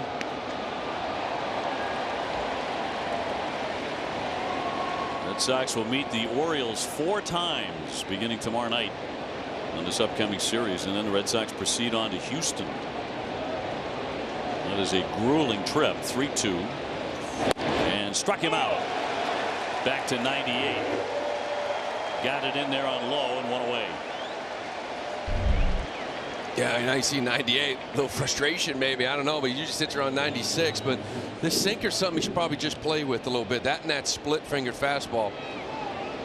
That's going to keep the ball on the ground a lot. Just got through one hanging slider with Dolis. Here's the rookie Wyatt Langford, 1 for 3. This is a guy they've been really wanting to pound sinkers down and in. So it's probably a matchup you might like here. Hit that sweeper off the wall off of Houck earlier in the game. 1 man out. Langford has done something that had never been done by a rookie in Major League history before he did it this year. He hit for the cycle, he hit a grand slam, and had an inside the park home run all in the same season. Wow. Some boxes. You're not kidding. Getting checked off. Whole career not do that. Yeah. Hammer to third. Devers down. He's up. He skips it. He's not going to get it there in time. And Langford has a base hit. A strong effort by Devers, but not enough to prevent the base runner from reaching. Yeah, I was wondering. He made a beautiful catch. My first thought was, he's going to make this throw. And he just tried to one-hop it. And obviously we're not in time. Langford can get down the line, but Rafael just still don't like the reaction. Even after this throw, just kind of turned around and nursing that right shoulder. Brings up Carson Kelly, who's gone 0 for 2. Ground ball toward the hole, picked again, and from the knee, he's going to throw to first base, and not in time. So a couple of opportunities here for Devers. They're going to be safe at first and second. And Kelly on with a base hit. Yeah, this was a nice stop by him. He went a long way for it, but Langford's getting down that line to second base, and the look to second is really what happened, made this guy safe at first base. Kelly getting down the line, the catcher. If he comes up right to first base right away, he probably has a shot at getting him, but I see you getting the ground balls now. They're just bad spots. I'm with you, Lou. I think something to watch. Will there be any commentary by the manager after the game about how Raffy's feeling? Yeah. About that shoulder. You mentioned you got a big trip coming up. I want to be able to have him available, right? No question about it.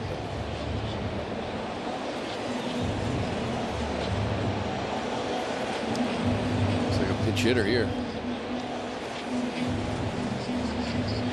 Texas bringing Jankowski back. Time. And it'll be Heim to hit. And Duran to run for Kelly. So the wheels are turning for Texas. He represents the go-ahead run. Ezekiel Duran. And Jonah Heim, 229, 10 home runs, will climb in on the left side. Home run, 2 singles in the inning. Texas tightening it up.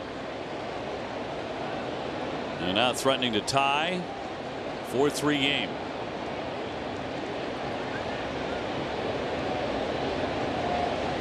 And Garcia.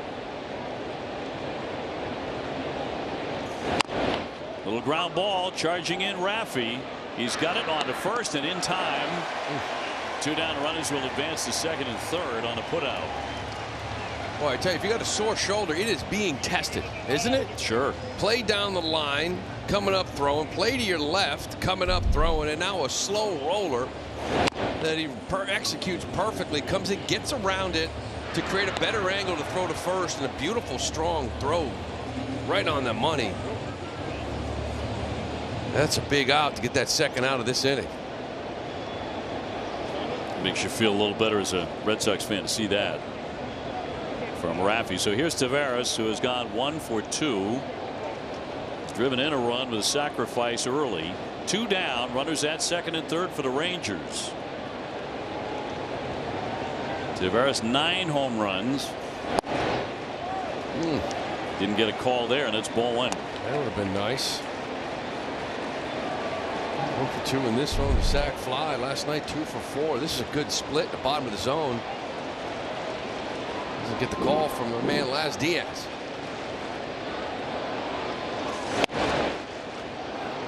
Didn't get that one either. 2-0. You got to get one of them, right? This is the top of the zone. This one's probably a little bit up, but the other one just missed as well. 2 down, 2-1. He won't chase it. Ball 3. You've got Semien on deck. And that's danger. You know, that's another one that's right in the corner. Just that Jansen was set up in. Catcher reaches out like that. Usually don't get it. 3-0 on Taveras. He goes after it. High chopper. Hamilton misplays it. 1 run will score, and they're going to be safe at first and third. And the Sox should be out of the inning. And this becomes a 4-4 game on the defensive miscue. Yeah, look, he just took his eye off it. You know, he's trying to thinking about the throw to throw Taveras out last minute. Just kind of didn't see that ball all the way into the glove. Was thinking more about I got to get rid of this. See the eyes kind of pop up quick, kind of comes up on him. Does a good job hopping on that ball, especially, you know, you got Duran who can run. He's now on third base. Martin and Winkowski side by side in the bullpen. Here comes Cora. And more importantly, too, now it gets Texas into this Robertson Yates category, right? 2 guys that have really thrown the ball real well for Bruce Bochy. Well, the boot ties the ball game. That's it for Garcia. And we're 4-4 with 2 down in the 8th inning. Red Sox baseball on NESN brought to you by Nissan. Save big before summer ends at the Nissan Summer Sales Event. Plymouth Rock, the official auto and home insurance provider of the Boston Red Sox. And by Mobar, elite cuts, elevated experience, available in shop or mobile. The Red Sox feeling like they should be out of the inning with a 1-run lead. Instead, the error makes it 4-4 and brings on Chris Martin. Well, he's been pretty good here since he's come back now. Struck out 6 in 3 innings, only giving up a couple of hits. He's been sharp. He's going up against a guy in Semien that's hitting .342 with 2 outs and runners in scoring position this year. 1 for 4 tonight with a double. Wraps that one foul for strike 1.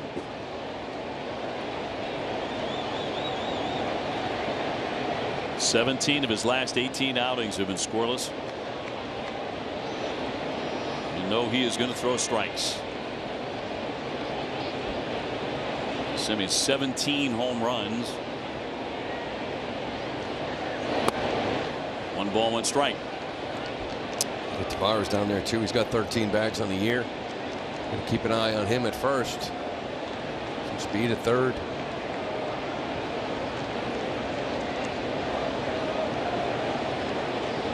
Two gone. We'll chase it. The inning began with a home run by Garcia.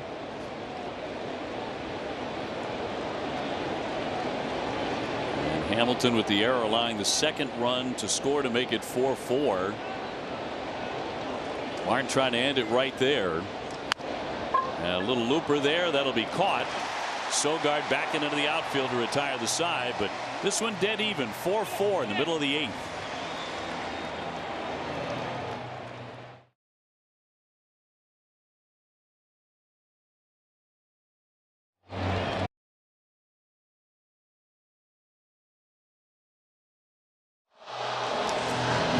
Tomorrow, Red Sox head to Baltimore to take on the Orioles at Camden Yards. Coverage beginning at 5:30 on NESN, presented by your New England GMC dealers. Bottom of the 8th inning, 4-4 at Fenway. Number of changes here, most notably David Robertson, very tough on that mound, the right-hander. Jarren Duran looking to reach base for the first time tonight, his return after his 2-game suspension. He has struck out twice and popped up. Robertson's tough. Got that cutter slider, but it's very similar to Kenley Jansen's movement on it. Tough. Texas rallying to get 2 in the top of the 8th inning. And this guy's 39 years old. You would never know it. He's been great out of that bullpen for these guys. As a reliever, he has almost 1,200 strikeouts. And a 1-1. Strike. Go back to a slider. Talk about location. And they have to do it against 2 guys here now. Robertson, he can go multiple innings too. And then you got Yates again. So you don't have to score a run. Just down too. Last gives him, but good pitch.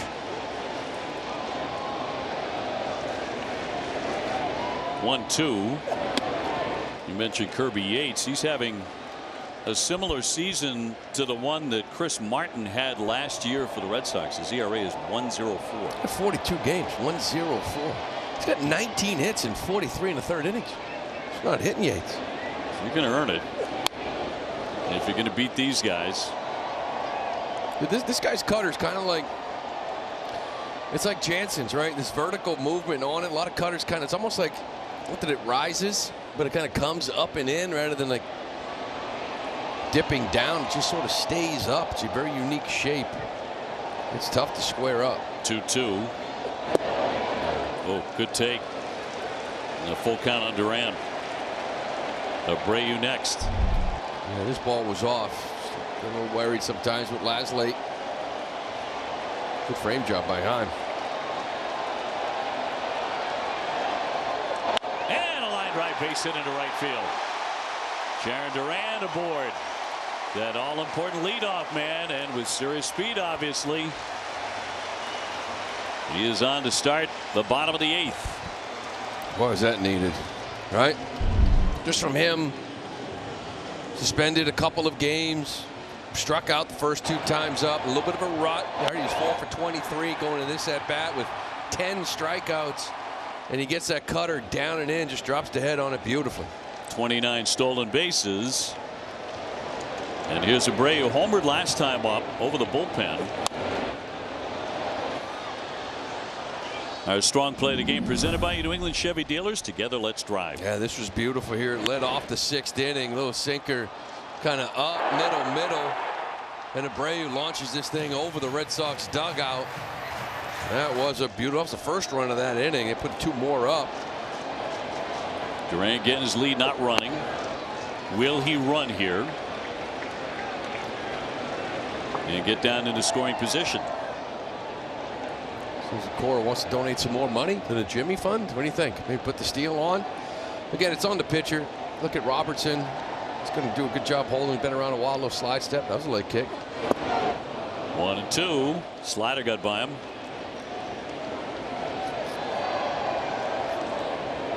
Masataka Yoshida on deck. He has 2 hits.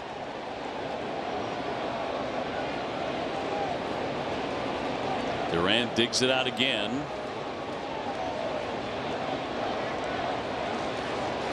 Holding. And a swing and a miss. That one ate him up. Runner's going to try and advance. They'll throw the tag. He is out.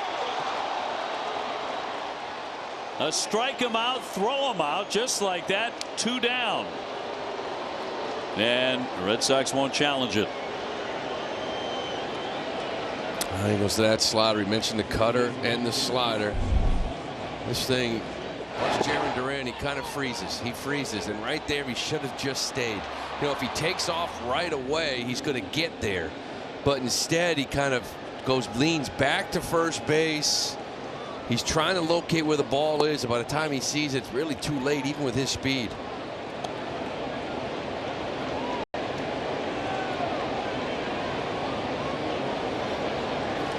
Yoshida 2 singles. He's gone 2 for 3 tonight.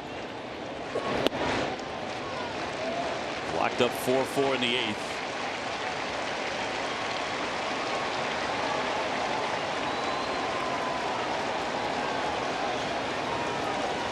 Devers to hit next. And a 2-0. Takes ball 3. That's a big one, too. You know, when you're so fast, sometimes you can think you can beat out everything, right? But if you don't go right away, you cannot wait as long as he did and still think you can make that. That's a big play in the bases. Taking all the way 3-1 on Masataka.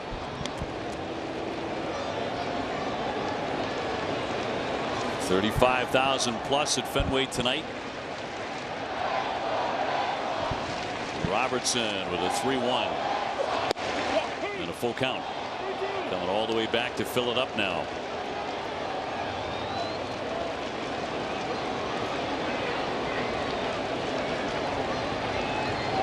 And a veteran right-hander with a 3-2. Fly down the left field line, slicing into that corner, but that's going to be a foul ball.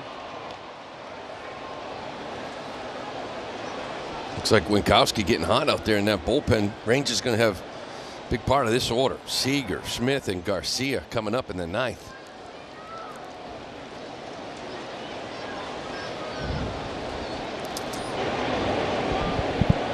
Feels like a good night for a walk-off. Certainly. Yeah. Happy plane flight to Baltimore. Like the way you think. 3-2. High fly ball left center field, back toward the wall, backing up Taveras. He is there to play it off the wall. Massa into second base, his 3rd hit tonight. He scampers in with a double. Well, he continues to just flat swing it. Yeah, we don't need a walk-off. Take care of it right here. And you go back to that base running, right? Again, looks like they're going to pinch run for Massa, even with perfect form. They think Warner Wong still faster on the base pass, which he is. You know, that ball there, right? Any question Duran scoring on that one from first? I don't think so. No. They're going to walk Rafi Devers. Intentional pass for Devers. Wong now the runner at second, representing the Red Sox go-ahead run. And Danny Jansen will be the batter. Danny tonight has walked and scored. He's 0 for 2. That's interesting, too, because you pinch run for the designated hitter with your backup catcher. Because you still got Gasper, right? You brought him up. He can catch. He's the only left-handed bat you have. He's still here. That's right. 2 down and 2 on. And ball 1. Sox looking to retake the lead. An opportunity here with Connor Wong, the pinch runner at second. Devers on at first. And the 1-0 on the way. And a strike. A little bit off, isn't it? Gonna play the cut. It is. That 4-seamer might have stayed, but that cutter got it off the plate.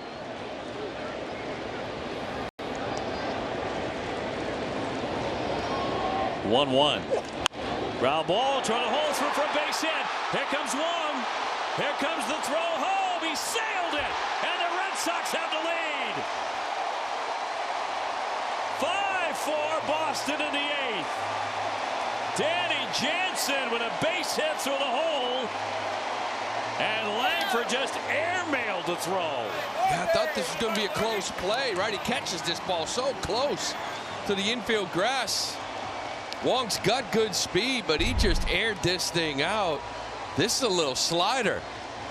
Give Jansen credit. Yeah, he loves pull side, doesn't he, boys? He top hand heavy. That's why they love him here at Fenway Park. They went out and got him. But look where he catches this ball. Had a shot easily, right, if it's on the line, but he airmails it. Yeah, I don't care who you are. You know, obviously you're going to walk Devers to pitch to Jansen, but it doesn't matter who you are on deck when they walk the guy in front of you. You love getting this big hit, don't you? Just sort of looking in there like you made a mistake. Well, you know, you're brand new to the ball club. Club makes a trade to get you. They value your right-hand bat and your catching skills, and you come through like Danny just did there. But it's what you do. Yes. You're not going to let Devers beat you. You put him on. You know what, Danny Jansen, you go out and get a knock, and we, you know, give it up. I will tip my cap to you, sir. And he does just that. And Langford threw it to Weymouth. And the Sox are up by 1. He's hitting .364 for the Red Sox, by the way, Danny Jansen. Yeah, he's done a nice job. Runners moving up to second and third. The Red Sox can really put this thing on ice with Romy Gonzalez, the batter. Big couple runs out there, right? My goodness. And doing it against a tremendous reliever. Well, it looked like hope was lost for the inning when Duran was thrown out, trying to move up on a pitch that got away from Heim. But then Massa, who's been just so hot, rips the double. They obviously walked Devers. That's the thing to do. And Jansen comes through in the clutch. And the 0-1. Hard hit. That got a piece of the bag down the line. That scores 2. Gonzalez into second. And the Red Sox get all sorts of breathing room on top 7-4. Boy, that is so big. We're talking about this team pitch hitting. Dom Smith starts this game. He goes 1 for 2. He gives you a little run score piece. And next thing you know, here comes Romy. Sack fly back in the 6th inning. And a little 2-out double here. Huge. He had a 1-run lead. Now it's 3, which is so important given where they are in the order coming in the 9th. Just hits right over the bag. No chance from Smith. You know, Romy Gonzalez is one of the guys hitting today off Liam Hendricks. He was hitting rockets all over the field against Hendricks. Almost like, dude, you're trying to gain his confidence. Why don't you swing and miss once in a while, right? No, it's his confidence he was working on. Big day here, and that's a huge one for Romy. Paid off 7-4. More in a moment.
Don't miss the Red Sox women's celebration August 26th. Grab your tickets now to join us for an empowering night of baseball celebrating incredible women. To purchase, go to redsox.com/women's. Red Sox with a big hit there out of Romy Gonzalez. And Matt Festa, the right-hander, on for Texas. Red Sox have opened up a 7-4 lead with 3 here in the bottom of the 8th so far. Sogard, the batter, will foul that one away. Saw this kid Festa the other night in that first game. He came to clean some things up. I'm impressed, actually. I don't care what that ERA says. That little sweeper hit. He had a really good cutter. Pretty good fastball. I hope Sogard hits a bomb. Off that good stuff. I'm over here talking about walk-offs, Obi. I know. Next thing you know, we got Mr. Brightside and the place is snapping. It's beautiful. Got loud here during the commercial break. The 1-1, and that one hit in the air to the third baseman Smith to retire the side. But the Red Sox get 3 huge runs, and Winkowski coming out 7-4 Boston. I knew you were behind me.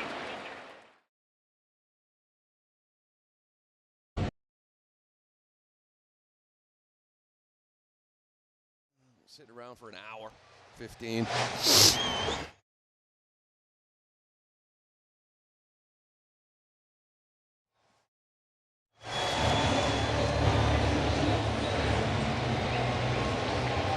Kenley worked a little overtime in last night's win, and so it's Josh Winkowski on to close this one out.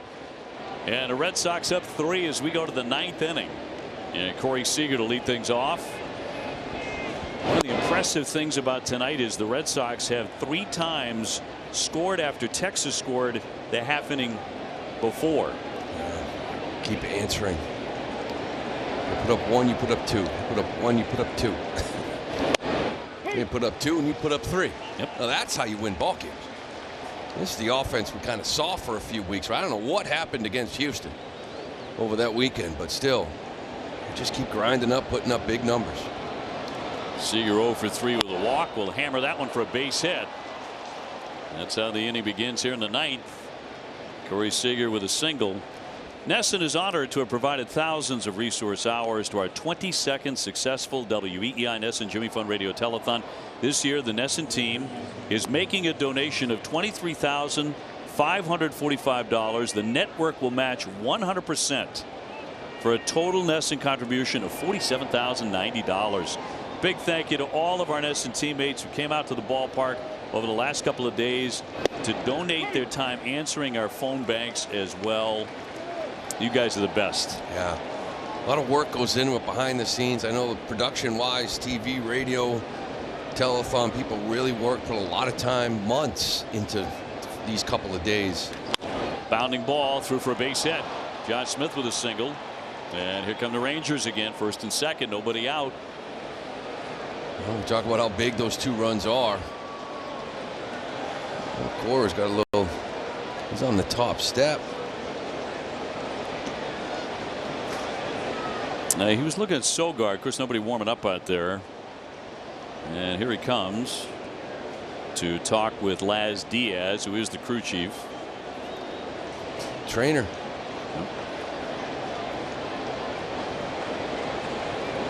He got jammed, right? He was that last at bat, and he had a little jam shot to the third baseman.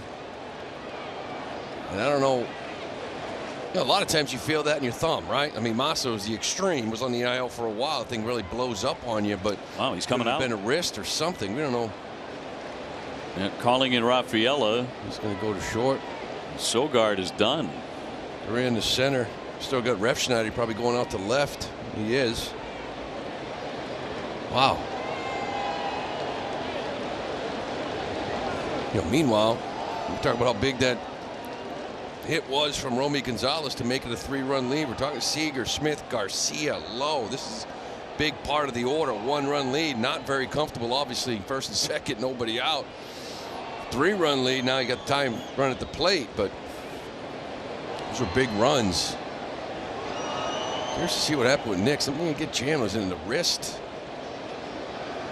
Does that hand really get that numb that you can't feel the baseball or throw? He must have seen him throw in between innings and saw that there was a problem there. That's all I can figure, that he picked up on it before everybody else did. But well, it looks like they're working on his legs, his knee. So Cedon coming in to play short. Hamilton moving over to second. Refschneider is in left. Duran now in center. There's your new defensive alignment here. Nobody out, runners at first and second. And the dangerous Adolis Garcia, he's hit 2 home runs in this game. Tried to make it number 3 right there. 0-1. That was 95 past him. Yeah, you know, it's one thing for Duran to go from left to center. For Rafaela, play 8 innings, you know, in center field. Now he's at shortstop. Ground ball, we got to turn 2, right? This is the challenge, and as a rookie, it's impressive. He's able to go out there and play defense at high levels at both spots.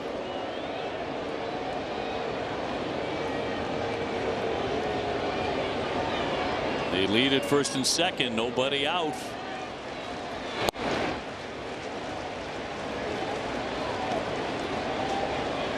It's just sort of where you're at with this bullpen. You really used Jansen the last couple of nights.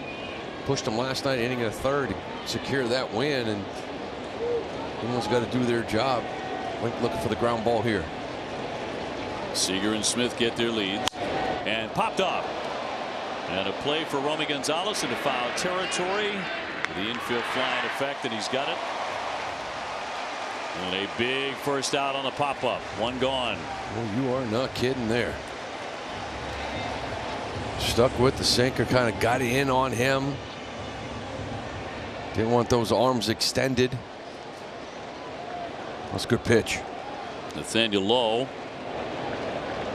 in the game 0 for 4. 258 with 10 home runs.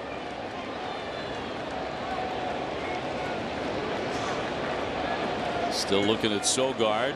One away. And a ground ball. Hamilton into second. Got one back to first. He came off the bag. No double play. And the game continues. It looked like it was going to end right there on a 4-6-3. But not to be. And now 2 down. You mentioned Cedon, right? Coming in from center field. Hammy does a nice job getting this over to him. The throw just a little bit high. You see Romy Gonzalez. He leaves his feet.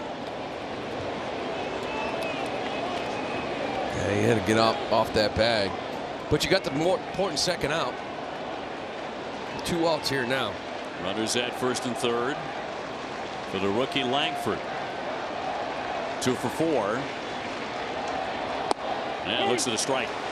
Came right at him at 96. That's the name of the game. Get ahead. A little slider of his to expand. Or that sinker in on him. One more out to get, and the 0-1. Swinging a high, deep drive. This one ripped deep to left, way back and gone for a 3-run homer. And this game is tied at 7. Wyatt Langford has tied it up with a blast with 2 down in the 9th inning. Unbelievable. I think a double play, you know, wasn't turned. Nice to end that game right there. You could be on the field shaking hands. This is a cement mixer. This is a breaking ball that really doesn't move at all. Talking about that sweeper, got to get it down off the plate. They've been really pounding him with sinkers in, not letting this big strong guy extend his arms. And he does there with that breaking ball. He crushed it. Yeah, you knew it. Minute he hit it.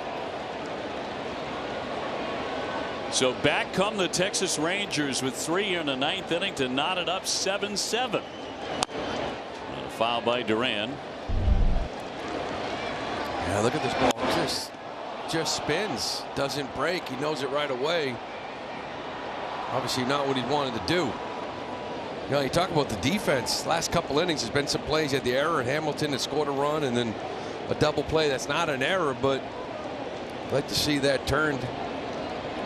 Of course, again, that's part of the whole Rafaela going from center to short, too. In there for strike 3. So we go to the bottom of the 9th inning, tied up 7-7 at Fenway.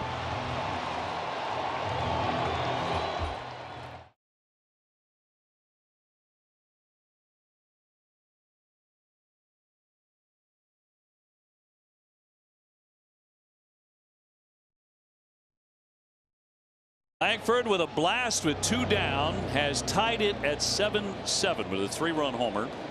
So the Red Sox forced to rally again. They've been doing it all night after Texas scored. Festa remaining on the pitch into his 2nd inning.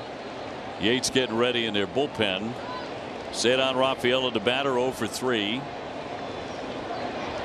Cedon with a cut and a miss and a fastball, and it's 1-1. Remember I said about a walk-off? Yes, I do remember. That was before they put up 3 in the 8th. I mean, I would have rather we've been shaking hands right now. Sounded like a prediction at the time, though. Here's the 1-1. Yeah, it's funny. Cedon, right? We talk about offensively what he's been doing. Last 23, 337. But only 2 extra base hits out of 29. Got a couple of those 2 extra base hits are home runs, but spraying his singles all around the ballpark. 2-1. Fouled off on a cutter. Hamilton on deck, and then Duran. So outstanding speed These three men due up in the bottom of the ninth. And a 2-2 from Festa. And he strikes him out. Fastball by him and one away. Well, the Red Sox have answered all night long. Every inning the Rangers have scored. They've come in the bottom half and they have scored themselves. Now they don't need to outdo the three. They just need one. Rangers do have Yates out in that bullpen. Looks like the Sox have Kelly if needed. Hamilton is 1 for 3.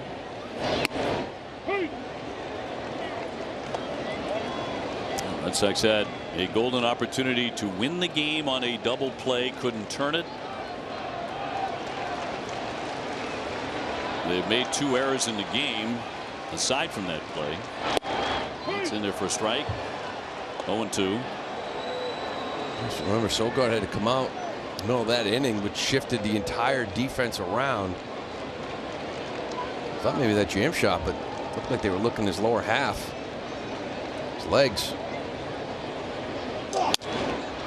Little floater on the infield. Seager will grab that. 2 up, 2 down. Top of the order, and Duran next. He has gone 1 for 4.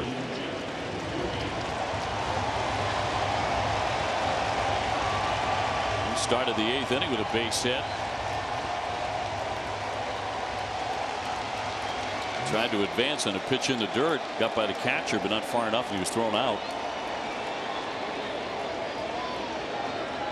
And the first one is a strike.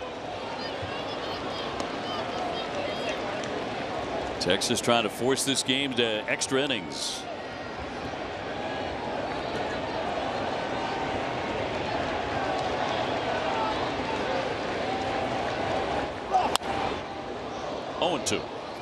As I mentioned before, this kid Festa came in game 1. The stuff was impressive. That's 93. We're calling it a 4-seamer, but there's some natural cut to it. He has a cutter. We've seen the sweeper. Big movement, that little lower arm slot. Kind of just creates that unique movement, unique style in his pitches. Abreu on deck. Here's the 2-strike pitch. And a pop-up. Third baseman charging in on. Smith says he has it in fair ground. He's got it, and we're going to extra innings. At the end of 9, Red Sox 7, Texas 7.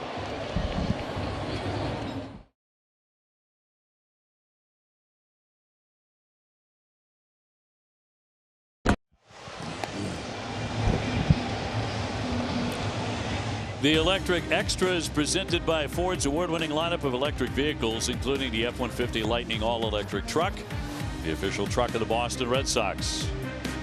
And we are moving on to extra innings. Zach Kelly will take over on the mound here. 4-1, 2.76 ERA. And they will have a ghost runner. It should be Duran. He made the last out in their 9th inning. Both guys will have their Durans as their ghost runners. Difference is Texas got their guy Yates lined up for that 10th inning. So extra innings, the first hitter is so important. Get this guy here. Really sometimes you try to not give up one, you end up giving up multiple. Give up 1 run, give your team a chance. This first hitter's a big one. Jonah Heim. Swing away and tag that one to right field. Hit well. Racing back Abreu. Lunging and could not get to it. That is into the pen and gone. Jonah Heim crunching one into the Sox bullpen for a 2-run homer. Boy, home runs tonight have just killed the Sox. It is 9-7.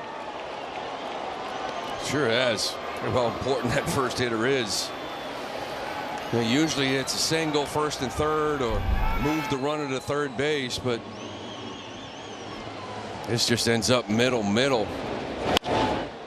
He launches this thing. Great effort from Abreu. He went into that wall real hard. That rib cage. Base hit into left field by Taveras.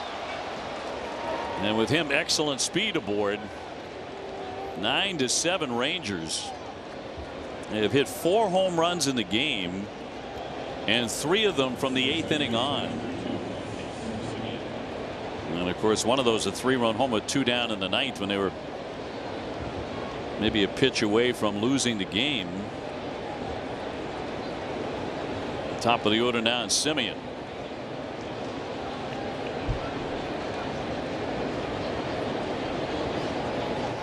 $35,366, getting pretty darn quiet. You know, Martin comes in and get that big out in the 8th to get out of that jam. You're going to hand the 9th over to Winkowski. And the bottom line is he's not going to push Martin.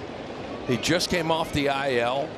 You know, he knows how valuable he is. He brought him into what he thought was the big moment. You had a 3-run cushion. This has been an issue for some time now. Guys other than Martin, other than Jansen. But you're right, a 3-run lead with 2 down in the 9th inning, you should win that game. Red Sox not out of it yet, but now down 9-7. Garcia with a couple of home runs. Langford with a huge one. That was the 3-run shot. Yeah, a couple solos from Adolis, right? Those don't kill you, but the 3-run shot from Langford, that gets you. And then that one there from Lowe. These were all in the last couple innings. It'll be popped up. Third base side. Devers ranging over into foul ground. He's got it. And 1 down.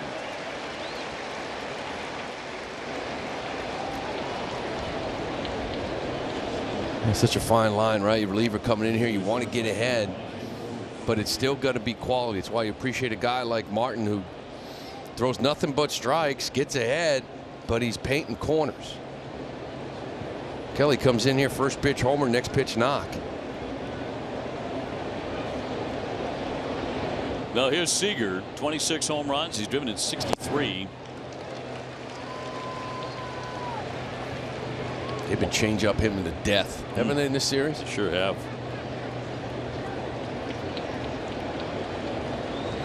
Last time up, singled and scored. He was aboard in the 8th inning.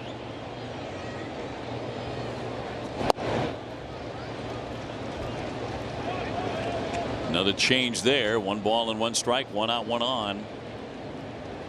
Texas with 14 hits, Red Sox with 10. 10 hits has usually been a very fortunate number for the Red Sox this year. And a cutter downstairs, 2-1. As I mentioned, you start getting into this bullpen. Well, Festa did a really nice job, but now you're going to have to get a couple runs here off Yates, who doesn't give up many, only 5 on the year.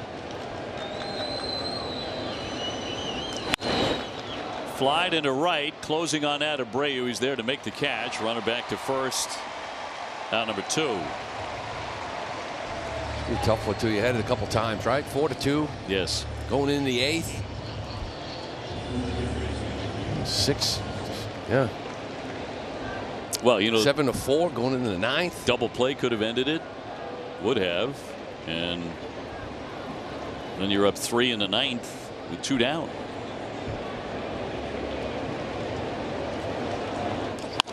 And a liner. That's a fair ball. Keep on bouncing down the line. Ref Snyder to scoop it.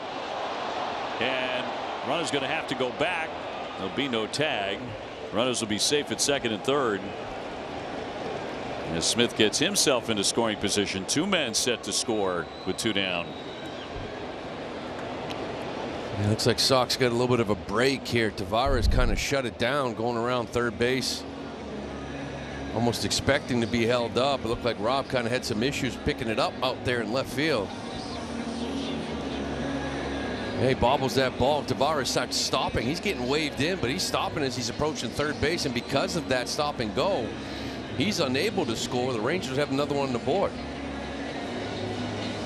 It does, however, get the inning to Adolis Garcia, who's hit 2 home runs. He's singled. He's also been hit by a pitch. He's had a big night. 2 more ducks on the pond for him with 2 down in the 10th.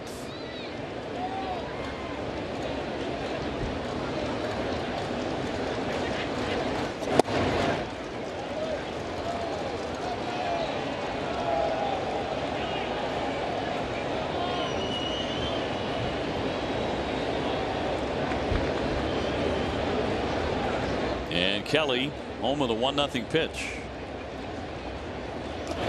And a strike. fired it in at 98.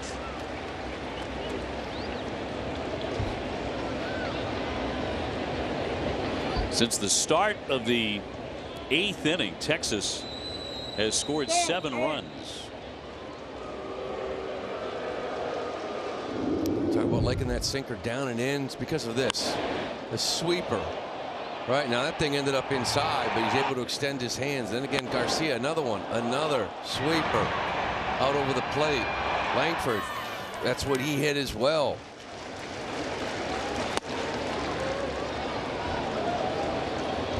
Big strong guy. He's kind of got a good sinker. 96, 97, inner half. We got him with his last time up, and he popped up the first. Couldn't get the barrel through. Runners at second and third, 2 away, and a 2-1 to Garcia.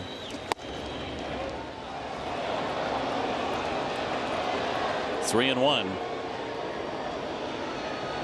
Certainly not going to give in here. This is base open at this point. Nathaniel Lowe on deck.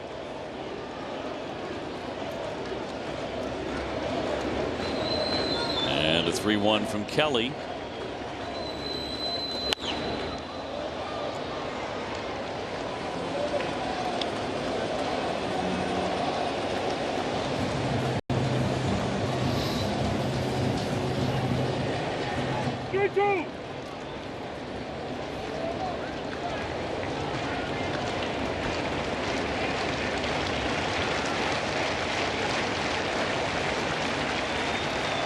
Full count with 2 down.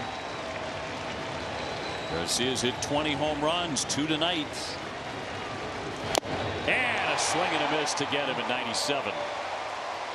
However, Texas picks up 2 more. They lead at 9-7 as we go to the last half of the 10th. Webster, we're going to the last half of the 10th inning. Red Sox need 2 to tie, and this is one tough customer here in Yates. Yeah, he sure is. Look at that, 19 hits and 43 in the third. Does have 20 walks. Guys aren't touching him. 131 average. 186 slug. He's only given up 6 extra base hits all year. Duran, the runner at second. And a floater down the line, but that's going to be foul off the bat of Wilyer Abreu, who has spanked a home run back in the 6th inning. He's 1 for 4. Yeah, that was that split you're going to see. He's pretty much a 2-pitch guy. Fastball's about 93. He's got that split as well. Striking out almost 37% of the batters he's faced.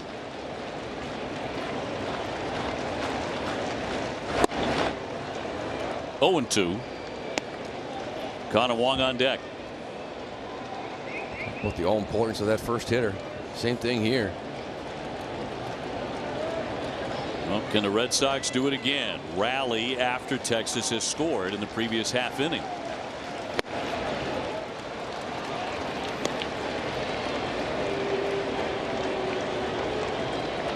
This should be a tough one.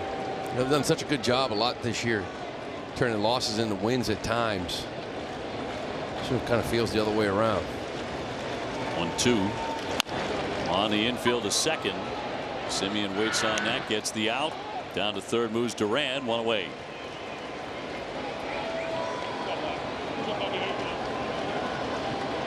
Connor Wong batting for the first time.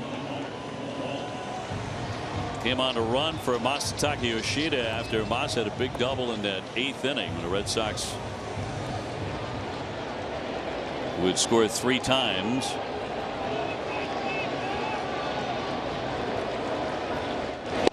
Third and in there for a strike. He's hitting .295 with 11 home runs.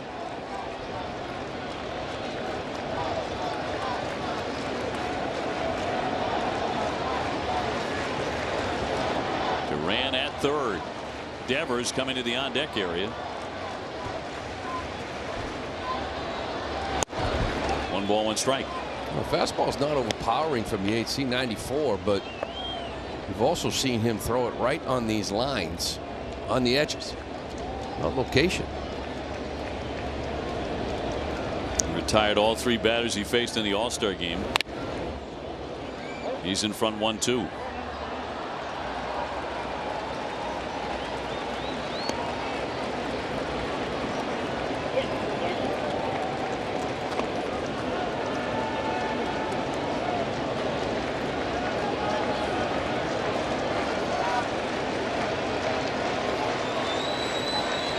Duran off third with 1 out. And strikes him out with a 94-mile-an-hour fastball. 2 down in the 10th. Nice location with this fastball. Exactly where he wants it. Up and away. Try to get that swing and miss to Chase. Now it's up to this man here. Maybe one swing, tie this thing up. Raffy 1 for 3, was intentionally walked last time up. We'll go after him here with 2 down. And representing the tying run.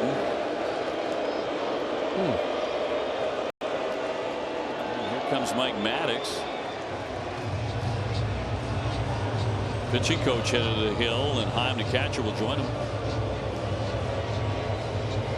It kind of almost made it look like, not sure I want to pitch to him.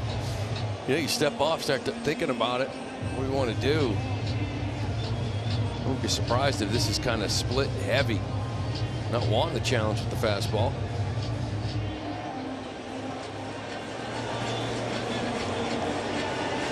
So Maddox back to his dugout. Let's see how they go this way with Raffy. With 25 home runs. Has reached base in 19 consecutive games. Trying to do some damage right now with 2 down. And a shot into right center field. Moving over Taveras. He'll make the catch. That is the ball game. And that is a brutal loss for the Red Sox. One of their worst of the season. The Sox could not turn the double play in the 9th. And they had a 3-run lead with 2 down in that 9th inning. Wind up losing a ball game in 10, 9-7. He gave up 7 runs the last 3 innings. You had this game a couple of times, especially when you put up 3 in the bottom of the 8th to give yourself a 3-run cushion. And bullpen. Yeah, you mentioned this was a W. And gave this one away. Took the series, much like the Kansas City series. You took the series, but you felt like you had this one. You had the sweep right in front of you. You couldn't finish it off, and now you got a really big road trip coming up. You'll go on that road trip having lost ground. Now 2 games back in that wild card race, heading to Baltimore and then Houston. Final score again in 10 innings. Texas 9 and the Red Sox 7. TC and Jim coming up.